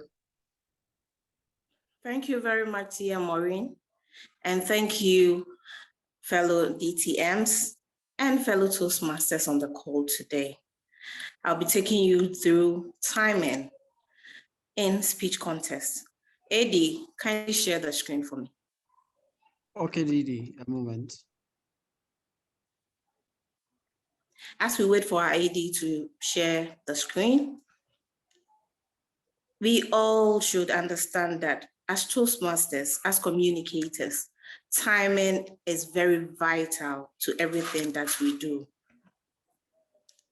If you don't know how to time yourself or your speeches, you should understand that you may lose your audience when having a conversation. This is what happens during a speech contest. In speech contests, you are supposed to engage and communicate with your audience. All the different types of speech contests that we have different timings. It is so for a reason. And as communicators, as public speakers, we need to know the importance of time. For instance, you are an international speech contestant. You should know your time limits. You should know how to time your speeches. As an international speech contestant, you have between 5 to 7 minutes. Toastmasters tells us that if you are able to speak beyond 5 minutes, 30 seconds, or 4 minutes, 30 seconds, you are qualified to win the speech contest. But if you speak below 4 minutes, 30 seconds, you will be disqualified, even if your speech was mesmerizing. The same thing goes for you speaking beyond your 7 minutes, 30 seconds. If you go beyond 7 minutes, 30 seconds, you will be disqualified. This rule has affected a lot of speakers who got disqualified at the end of their speeches. Thank you very much, AD. Please, the next page. I'll talk about the timing rule, time limit and signals, and the time disqualification. Next page, please. Next page. For every speech contest, we need 2 timers. We need these 2 timers for a reason. One would keep the timing, and the other would show the timing cards. For Ghana Toastmasters, we are very good in displaying timing cards where we have the green, yellow, and red colors. Every speech contest have their timings. So, please, the next stage, I'm not going to go according to the slides. So yes. So for international speech and humorous speech contest, we are looking at 5 to 7 minutes.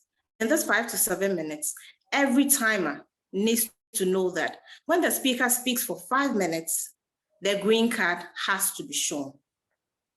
When you show the green card, please remember to keep the green card on the screen. Or if it's a physical meeting, keep holding the green card for 1 minute before you put it down. When you get to the yellow card, do the same to it. You hold the yellow card for 1 minute and you put it down. When you get to the red card, remember to hold the red card till the speaker completes their speech. For the speaker, immediately you come on the podium and you cough or you make a signal that you're about to start your speech, the timer should know that timing of the speech has started.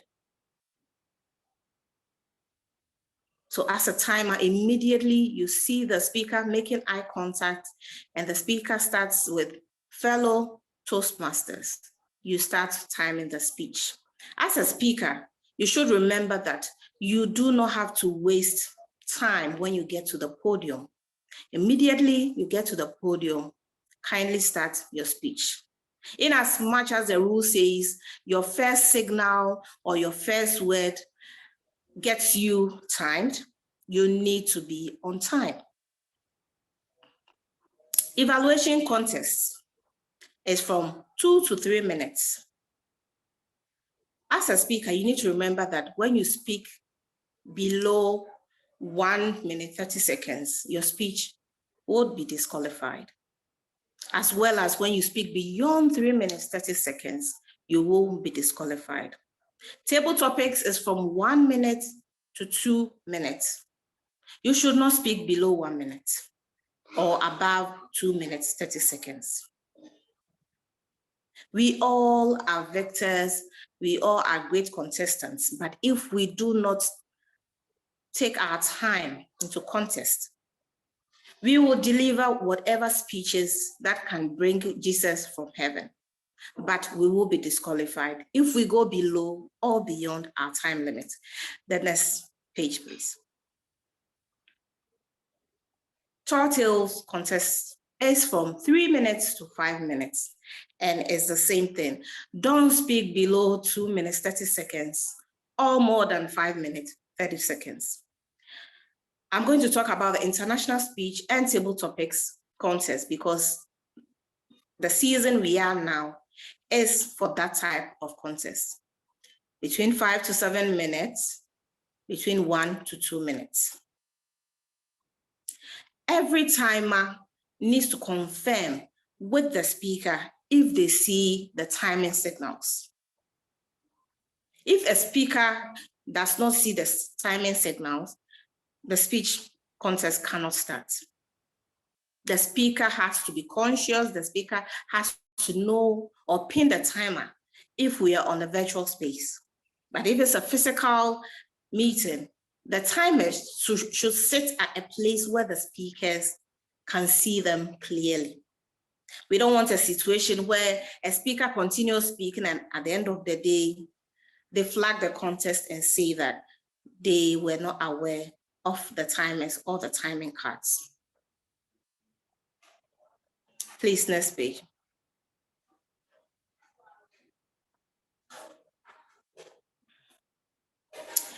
As a timer, you have no right to alert the speaker that the speaker has done below or has gone beyond the timing limit.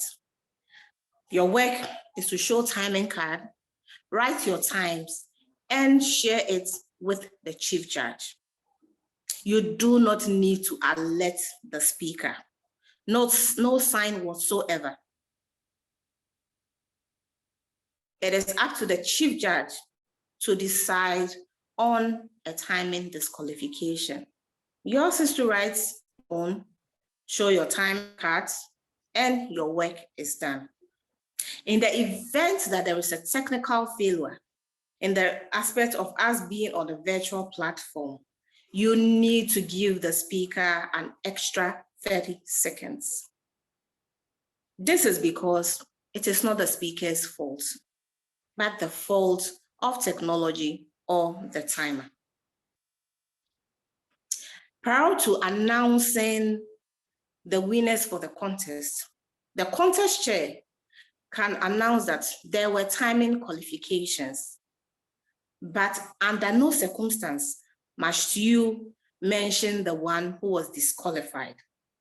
After the contest, the chief judge can get in touch with the contestant and alert them that yes, you may have won this contest, but due to the timing qualifications, we had to disqualify you. All this communication is up to the chief judge, but contest chair announced, I'm going to announce the results of the winners, but we had certain timing disqualifications. So instead of us having maybe 3 contestants, that's first, second, third, I'm going to announce just 2 winners. Next stage, please.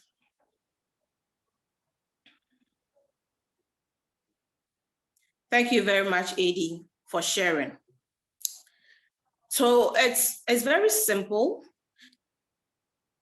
if we take these things into consideration, knowing that even at a normal Toastmasters meeting, we use timings to evaluate ourselves.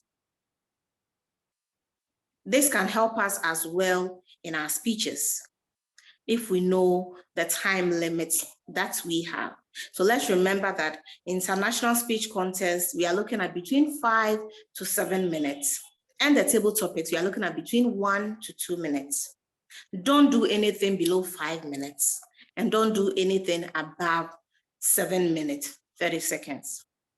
If during your speech, you get to 7 minutes, 30 seconds, 1 millisecond, you will be disqualified. So please, let's remember and stay within our times. I am open for any questions. I don't see any questions in the chat box. Yes, Didi, no questions yet, but I'm sure they will follow through. Thank you so much for bringing our attention to the timings for the different speeches at contests. Really do appreciate that. The schedule has really been back to back, and in such a sequence that it's so valuable for the next stage that we're heading into, which is protest, disqualification, and the use of props and electronic devices. And no better person to handle this than our very own DTM H, Evans Edujemfi, who happens to have been a contestant at some point, not just once, but twice, and moving up the ladder as well. Okay, I see a question for DTM Elizabeth. DTM Elizabeth, please come quickly on screen again. I will ask this question before we go on to introducing our next facilitator. The question says, what should the timer look out for before stopping the clock? Okay, I see. What should a timer look out for before stopping the clock? You don't have to stop the clock. Immediately, you start timing. The only part where you stop the clock is when the contestant has finished speaking. So immediately the contestant says, over to you, Madam Contest Chair or Mr. Contest Chair. You stop timing that contestant. In online meetings, when there is a bad connection,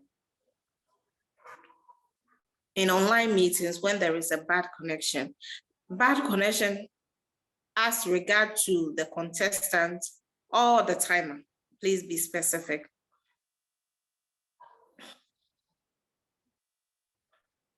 TM Salom. TM Elizabeth, maybe tell us in terms of the contestant. Okay, yeah, he says in terms of the contestant. Okay. all considerations, everything has to be spoken with the chief judge. So let's say a contestant comes online, he starts speaking, then he drops off. First time, second time, the third time, you need to find out from the chief judge if the contestant can keep going. Immediately the contestant drops off, you can pause the timing. Verify from the chief judge. Do we let the contestant continue? Do we let the contestant start afresh? If chief judge says, let's contestant start afresh, then you can start the timing again. But if the contestant has to continue, then you continue from where you paused the timing. We are all aware of how network can behave sometimes. So usually you give contestants some time to put themselves together. But on the third ring, that contestant can't continue anymore. Thank you. Thank you so much for bringing clarity to that question for us, DTM Elizabeth. Introducing our next speaker. He is DTM Evans Edujemfi. He serves as Central University as the Assistant Registrar, Corporate Affairs and Public Relations Directorate. He also runs Speak Well, a consortium that offers training and coaching services in public speaking for corporate executives and institutions. He is the founder and executive director of Great Age Global. Evans provides leadership for Adakade, a non-profit project with the mission to reach a total of 10,000 senior citizens in Ghana, which I think is such an amazing thing that he's doing in Togo, in Cote d'Ivoire, in Burkina Faso, and Nigeria by December 2027. Evans also belongs to the Toastmasters International family since March of 2011, with the single aim to speak and lead well. He's a member of U.S. Embassy Accra Gladiators Toastmasters Club. In Toastmasters Circle, Evans has served in many leadership capacity as Program Quality Director, Area 33 District Director, just to mention two. And in November 2019, together with Mr. Joe Latte, who is the co-founder of Toastmaster, a book in which he authors tells the story of the history of Toastmasters in Ghana. Many Toastmasters fondly remembers him as the champion of champions. And you see why I said he's qualified to talk about what he's going to talk about in terms of protest and disqualification, the use of props and electronic devices during contest. Evans also, after he won the Region 11 Table Topic Speech Contest hosted on Zoom by District 20 in July of 2020. Prior to that victory, Evans also won the 2018-2019 District 94 Table Topics contest held in Bamako, Mali. At the same contest, he won the second place winner for International Speech Contest. Evans enjoys sharing ideas through writing, public speaking, and coaching. Evans, you have the virtual stage. Good evening, fellow Toastmasters. Please confirm, Maureen, if you can see my screen and hear me. I can hear you loud and clear, and I can see your screen as well. Thank you. So standing on already established protocol by my fellow distinguished Toastmasters, whose presentations I've thoroughly enjoyed up to this point, refreshing my memory on some of the things I had lost touch on. So thank you, my fellow speakers. I come to you this evening, and in the space of 20 minutes, I've been assigned the responsibility of touching on two important aspects for anyone preparing to participate or become a contestant for the Toastmasters speech contest. Yes, I respect the order given me by the organizers But I find that having listened to the presentations up to this point, I rather want to start with this, which is the use of props and electronic devices. Then I would end with protests. So I will start with the use of props, but let me tell you a bit about all that has been said in that pretty lengthy introduction of me. It was in 2019 when Ghana Toastmasters sent me out there to go represent then Division G and participate in both the table topics contest and the international speech contest. Perhaps it's the first time we've had one participant or contestant participate in two different contests for the division. Thankfully, now we have two divisions, so I expect to see more participants from Ghana. But something really happened the night before the contest, and I'm glad to see DT and Patricia here. There had been a long conference meetings prior to the contest, and knowing that I had gone out there to represent Ghana, I decided to go to the hotel room to rest so I could come back the night and practice on the stage. Guess what? The time was about 2:30 a.m. I go to the very place we'll be having the contest, enter the room, go onto the stage only to realize that my fellow contestant from Nigeria, who eventually won the international speech contest, was already on the stage, rehearsing in the dark with his torchlight. And that was where both of us knew that the contest was between one of us. But what was he doing? He was rehearsing with his props. And I had also gone in there with my props, for those of you who watched that contest, my football, my flag, and the whistle. So that tells you that if you really want to participate in the, especially the international speech contest, then you must take the use of props seriously. In any way, it is the difference between the one who will make the speech memorable, because the props enhances what, or the prop that you use will enhance the speech in terms of the memory you create for your listeners. So let's get straight into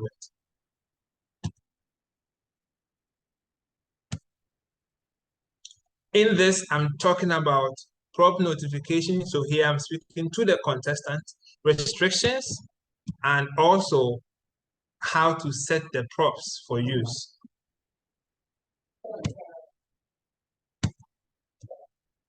Contestants who plan to use props, including electronic props, I should say, must notify the contest chair prior to the contest. Papa did mention earlier, you do not go into the contest only to tell or take everybody by surprise that you have something in your pocket you're going to use. Every bit of your props, sometimes if you have to use a colleague in the audience, which is allowable, you just have to inform the contest chair just to make sure that everything is in order. You just don't take everybody by surprise because you think it will make your speech interesting. No, remember this is a contest and it has rules guiding it. Second, contestant must abide by any venue restrictions on the use of props. Again, we normally will have a contest as we're going to have in Lomé, in a rented space, in a hotel, and so on. If the hotel has had some arrangement with the organizers of the contest or the conference and told them that there are some restrictions, be them security or logistics restrictions, you do not go contrary to that. That is why it's important to check or seek prior notice or information, seek prior approval or permission from the contest chair, who would be informed of such restrictions if there is any. The signaling device must be in full view of each of the contestants. So here I'm referring to the timing signaling device. DTM Elizabeth did mention that, but for any reason, if you do not see it, it is up to you to immediately notify the contest chair so that that is rectified. How do you set it up? And that is where it's important. The rules book make it very clear that all props must be set up during the 1 minute silence So in a typical contest, when contestant number 1 has finished speaking, there is a 1 minute silence, or a 1 minute of silence where the judges will mark their ballot. It is within that range that you set up your prop if you're contestant number 2. So what does that tell us here? If for any reason you are unable to demonstrate or convince the contest chair that you will be able to set up your prop within that 1 minute window, then you may not be allowed to use that particular prop. So for example, when I used in Bamako my flag, it was clear during the briefing, I was asked to demonstrate, and because it had the base and it also had a flag, I spoke to TM Francis AEC of Stanbic High Toastmasters. So we practiced how he was going to do that within the minute, and just after the speaker before me had finished his speech, he went in there, did a setup, and then I was up. When I was introduced, I just came straight and used it the way I wanted to use it. So it's important that you demonstrate that you are able to set up within a minute. In other words, if you want to go carry some big box somewhere, that would take about 3 minutes to do so. Perhaps you will not be allowed to. Same applies to virtual meetings or virtual contests or contests held online. If you are going to use a prop, please make sure it's something you can fix within that 1 minute window. So in brief, that will be about contests, the use of props at contests. If there are some questions, I would want to take them after my second presentation, because I noticed on the program we have a slot for question and answers. So let me take the other presentation, which has to do with protests. Here again, I talk about a very interesting story. I had a call from the man who has assembled all of us here. DT Maureen, please confirm if you can see my second slide. Not yet. And by calling you DTM, I'm prophesying, isn't it? For a minute, I thought I heard wrong.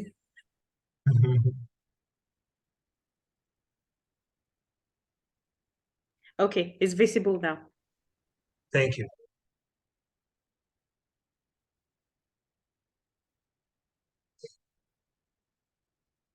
So AD33 calls me one evening, quite distressed.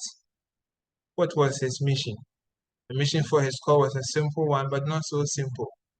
He had held or led a team that held contests for his area, and one of the contestants clearly was not satisfied with the outcome of the result.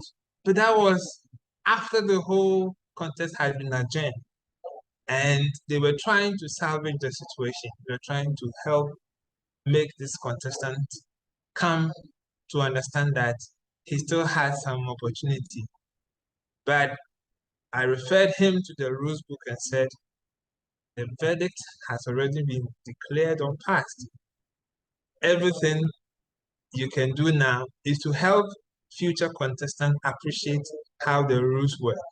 And that's why I want to believe we are here this evening to learn and equip ourselves so that when we go into the contest, the next round of contest, which is starting anytime from now, we would all be well equipped.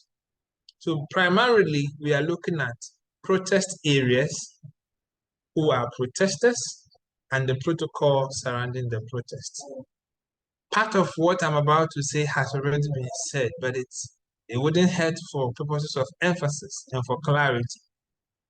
So what are the areas we can, if you like, lodge protests? First, protests are limited to eligibility, and that was addressed into detail by DTM Patricia.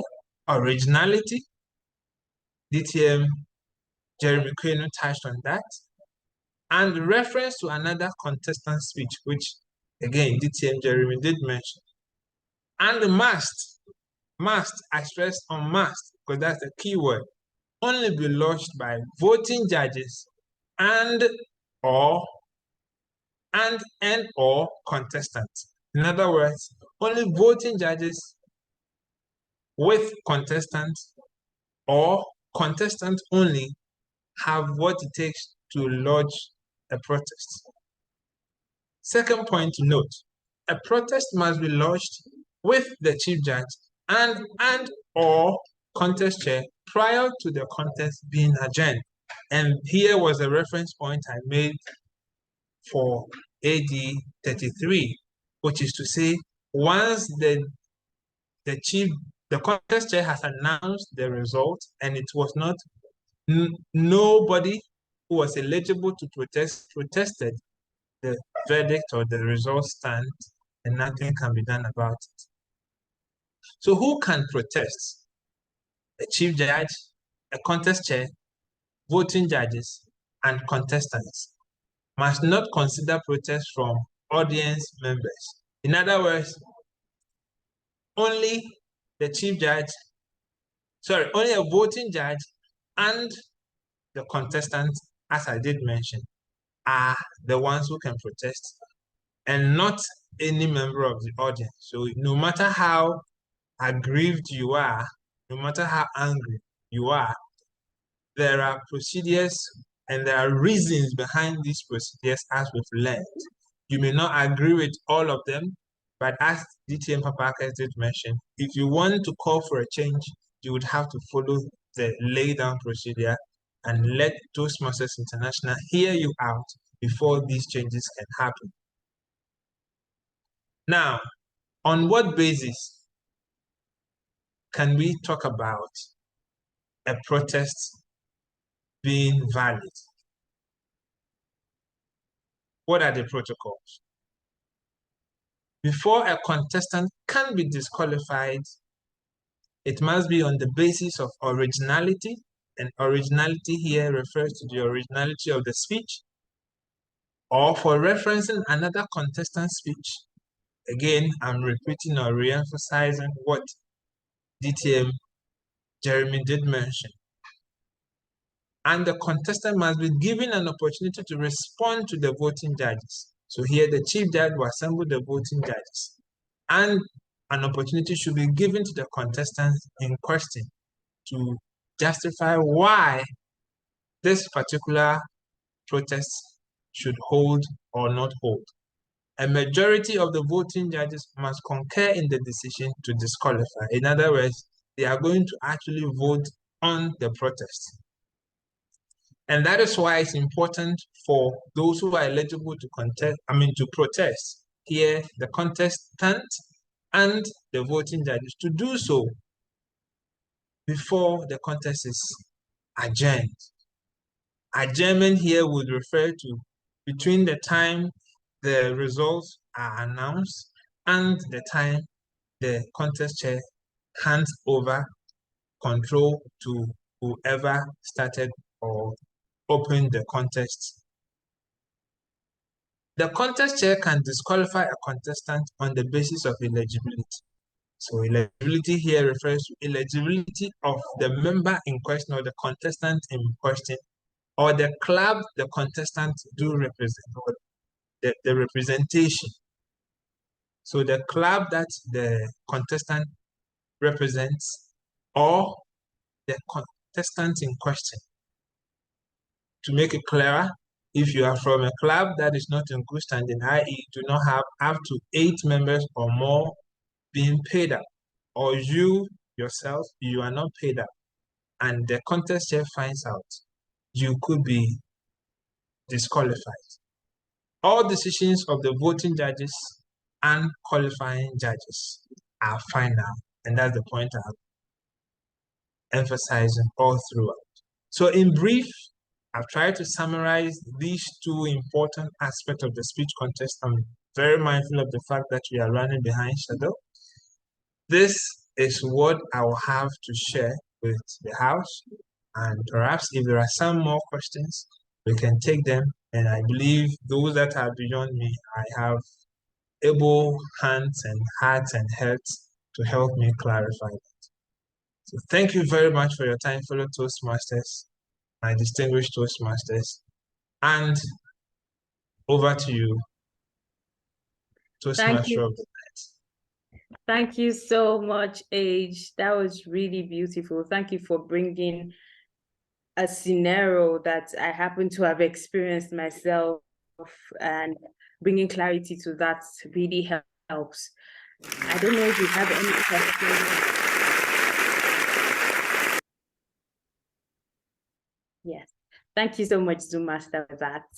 I would let the person who is responsible for handling question and answer come on board now. Even though we've asked a couple of questions in between the session, but I know that we still have people who might be thinking or having things that they want clarity on, and this might be the appropriate time for them to come up and ask.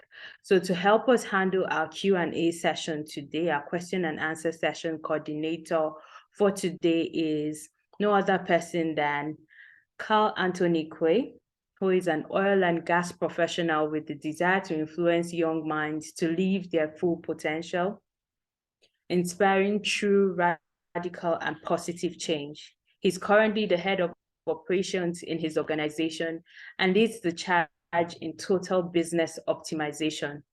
As an experienced business development executive, he believes building lasting relationships that ultimately changes the status quo begins with communication and leadership.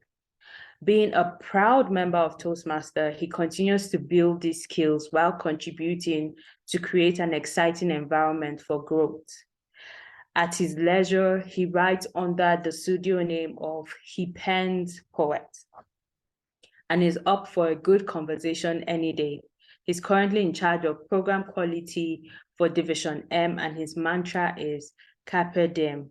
Please help me welcome to the virtual stage, Carl Anthony Quay. Thank you very much. Thank you very much, Maureen, for that very warm introduction. Good evening, DTMs. Good evening, fellow Toastmasters.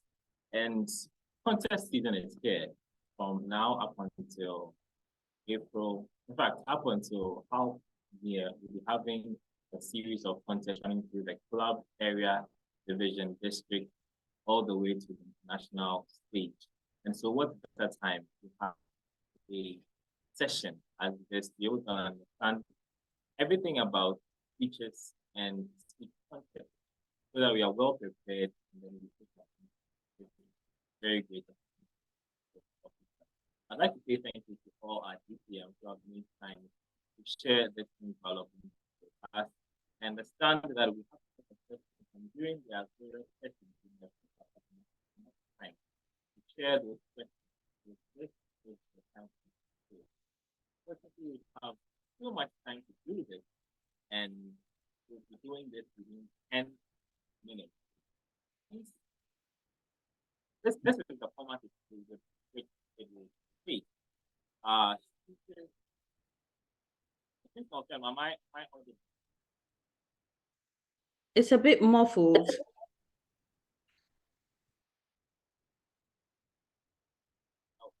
When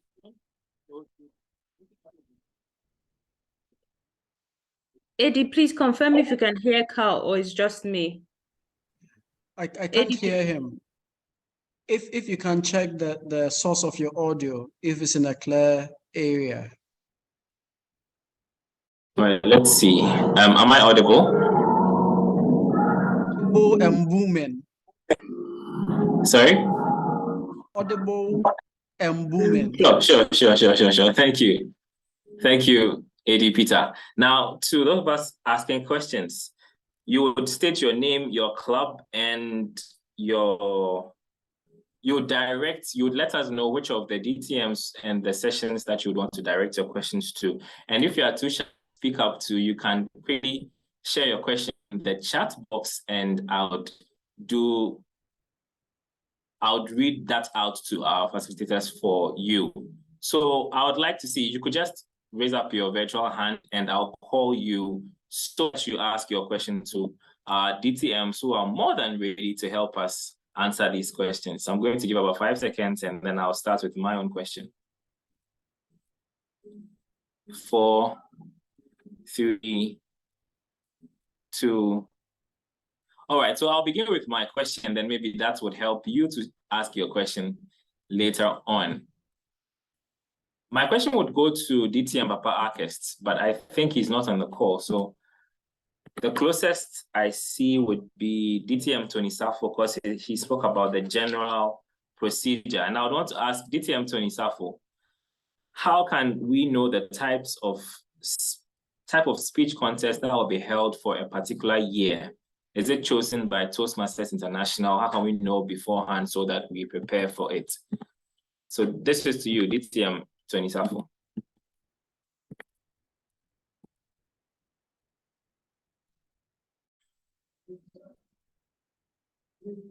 All right, DTM Tony, can you hear me?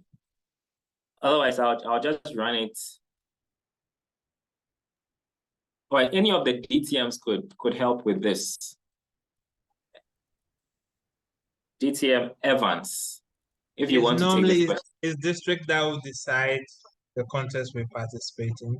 But again, if you even look at the rule book, it gives room for the divisions to even decide if we want to participate in that as well. So district, to answer your question straight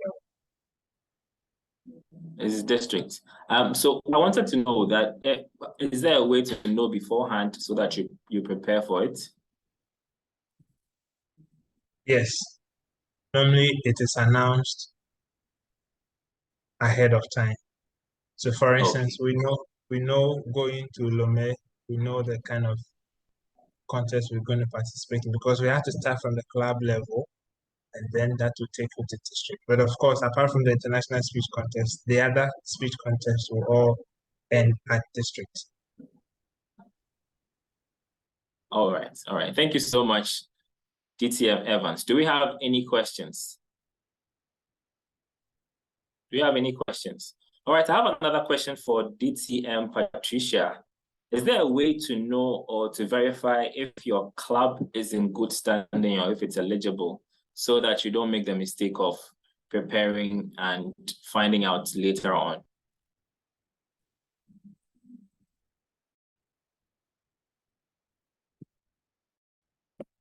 To DTM Patricia. Yes. Yes, okay. Basically, you will need to, by the month of October, the club should have achieved the minimum renewal for membership, which is 8.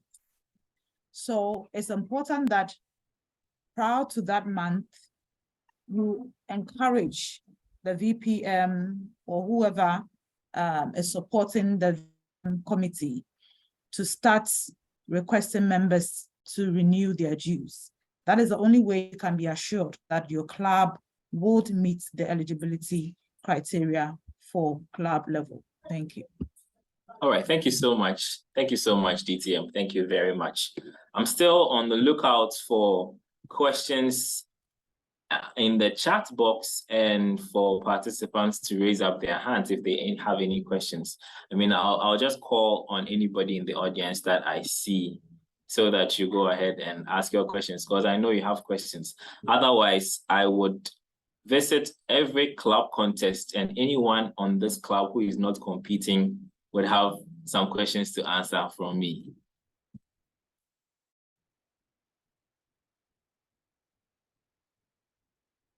I have a question here for DTM Elizabeth Sasu, and that is with regards to the timing cards. If due to the fault of the timer, you are unable to see the timing cards and you go over the time, are you disqualified? And if so, can you protest?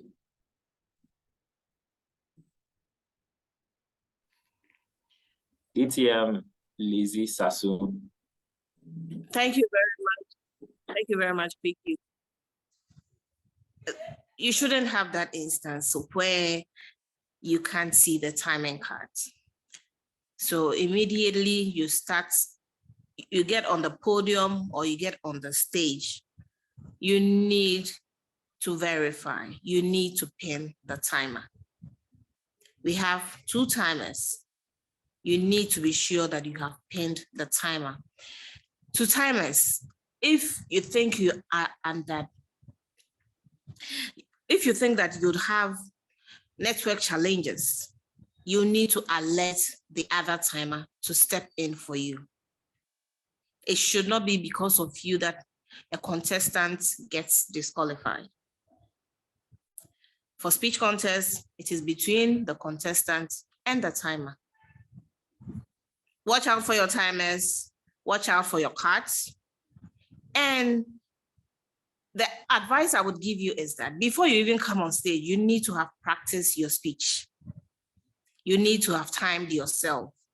So when you are going beyond your time, even if you are not conscious of the timing cuts, in your subconsciousness, you would know that I am either doing below or I am going beyond.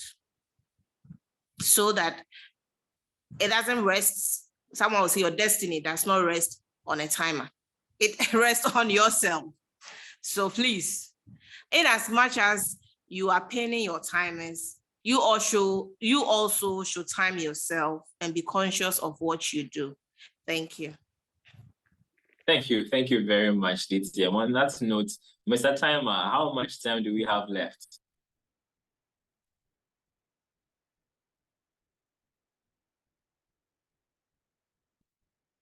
Toastmaster Hussein, Pumaya, how much time do we have?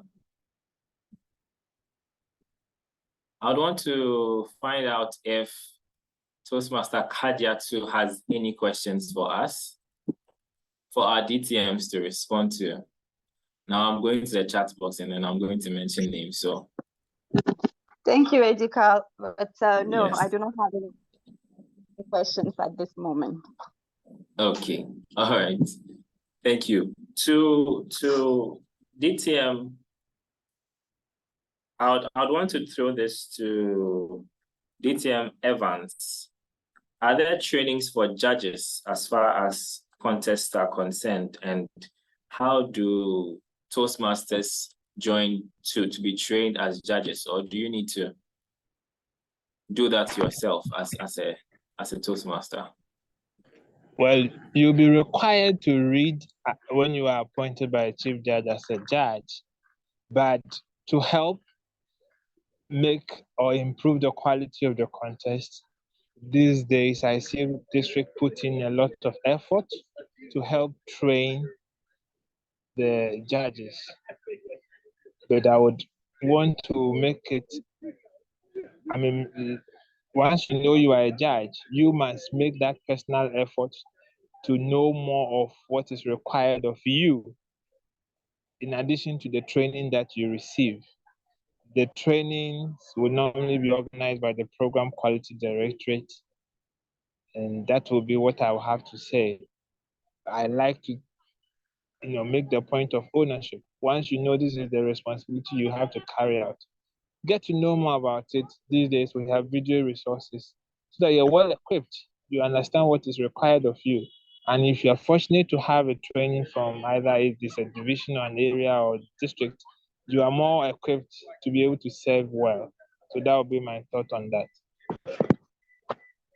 All right, thank you very much, DTM Evans. Thank you to all DTMs who have made it a point to make this session as educative as it has been. I assume my time should be up around now. And so what I would suggest to all of us is to put down our questions in the chat, keep putting them in the chat box as we proceed with this meeting so that the resource that we have here will be able to attend to them. And then we can have a very good contest through this season. I think Papa Akest began by saying that, and DTM Harriet as well. So said that we should ensure that this year's international winner comes from Ghana. And so this is a first step in that direction. It's been a pleasure hosting this session, and let's keep being true to ourselves and getting better every day. Over to you, Madam Toastmaster.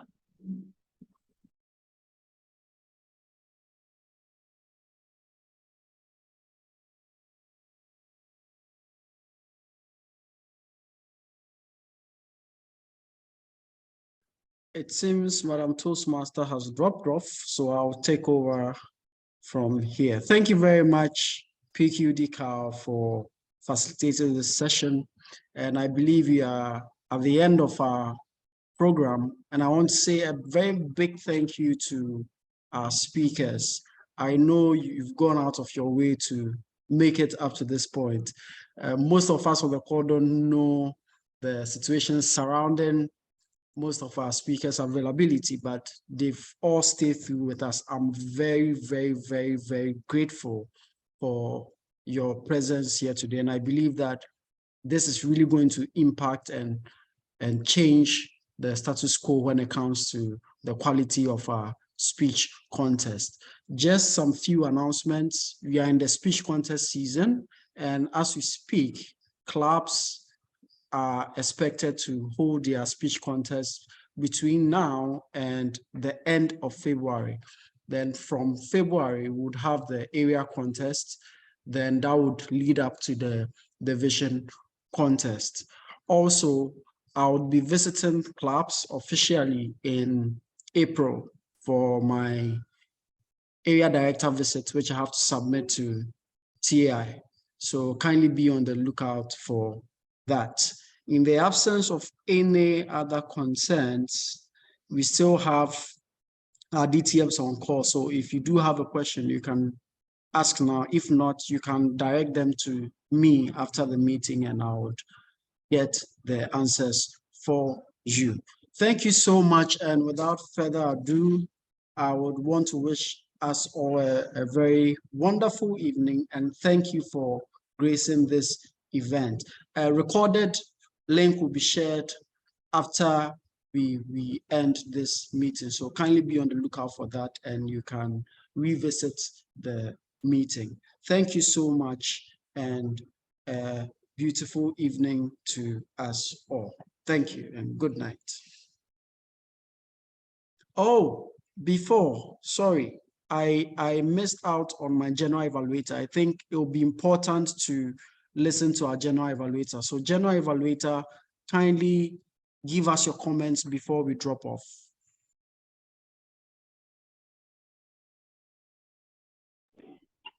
Thank you, AD Peter. Really, everything that must be said has already been said. And just for the purpose of being a general evaluator and evaluating how this meeting has gone, I think we have done very well. The content of all our resource persons was right on point. I mean, we've been taken through the whole essence of a speech contest, the various aspects of a speech contest, and I think our resource persons have done justice to each of the topics. Secondly, since this is not a usual meeting, I'm not going to talk about any grammar, use of grammar, or our counter kind of work, but I'm going to speak about our time. I think joining the meeting, from the time I joined, I realized the meeting hadn't yet started. And looking at the time, it's 8:40 p.m. now. We should have closed by 8:15. So the only comment I have as general evaluator is we could have done better with our time. But of course, if you look at the resource persons who were on and the kind of information and content they were sharing, it was enough to keep all of us so glued to our screens that we would certainly lose track of time. I think participation also has been wonderful. At our peak, we were at 42 participants, which I thought was quite impressive because the meeting was well organized and publicized. So these would be my comments as general evaluator. Kudos to the organizers for organizing this session. Back to you, AD Peter. Thank you. Okay, thank you very much. And I want to ask our DTMs if this is some sort of informal general evaluation from our DTMs. Do you think that if we had broken the meeting into two, maybe had a second follow-up to the meeting, it would have been better? Looking at the number of speakers we had, do you think it would have been advisable to probably split the topics into two halves so that we have one session today, then probably in another meeting, have the other session.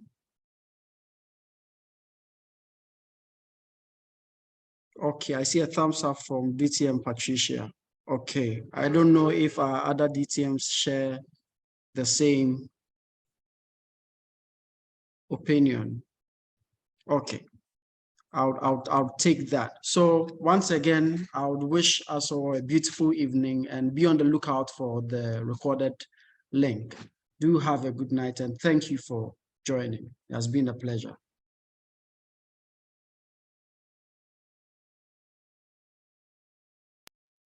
Well done, Peter. Sorry, I dropped off a bit, network. Oh, no problem. Thank you too for coordinating the meeting. I do appreciate. I do appreciate. And DTM, Elizabeth and Carl, kindly stay behind. I know we have a... Peter, please check your chat box. Okay, okay, sure. Carl, well done. I see all your videos. Kudos, plaudits to you.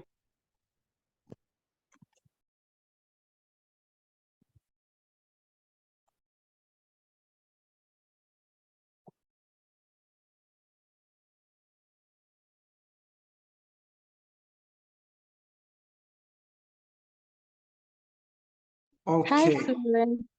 Eddie, did you have the chance to speak to first timers on the call? Unfortunately not. Okay, I see Florence is still here, and I know she's a first timer. Okay, Florence, may we hear from you? Thank you, Maureen. Hello, Florence. Can you hear me? CD Capital. CD Capital is DTM Harriet. It is me, I'm espionaging on you people. Bye.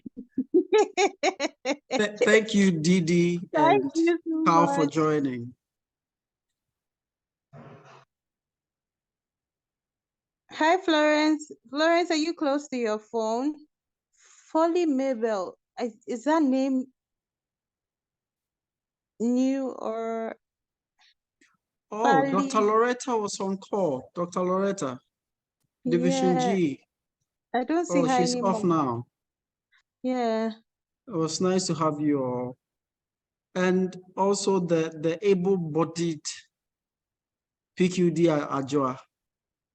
Yes, yes, we saw her at some point. That's true. The youthful headmistress of Division G. I saw her Oh, at some point. Kadiatu. Hello. Kadiatu, thank Thanks you. for joining. I'm not It was a sure. pleasure. I'm not Thank sure you I'm familiar for with having me. Foley, Mabel, Falira, Claude. Yeah, Claude. Oh, Claude, I think I saw her comment at some point or something like that. I'm not sure. okay. Oh, Mauli, Josephine, thanks for joining. Thank you, thank you.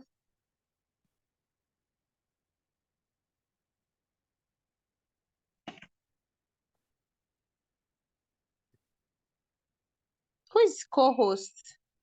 That's me. I joined with a second device. I joined with a second device.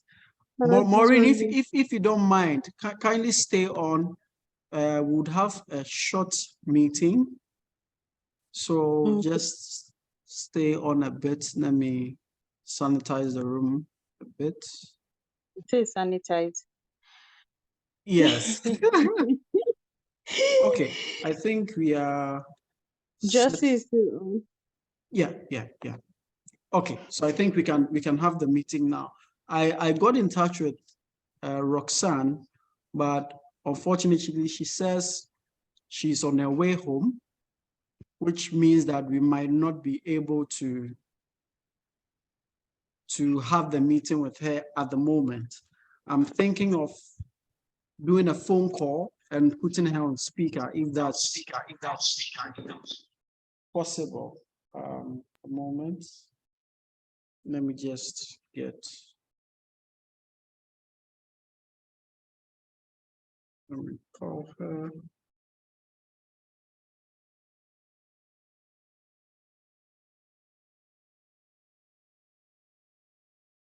Carl, come and teach me editing skills. What are you using to edit your videos?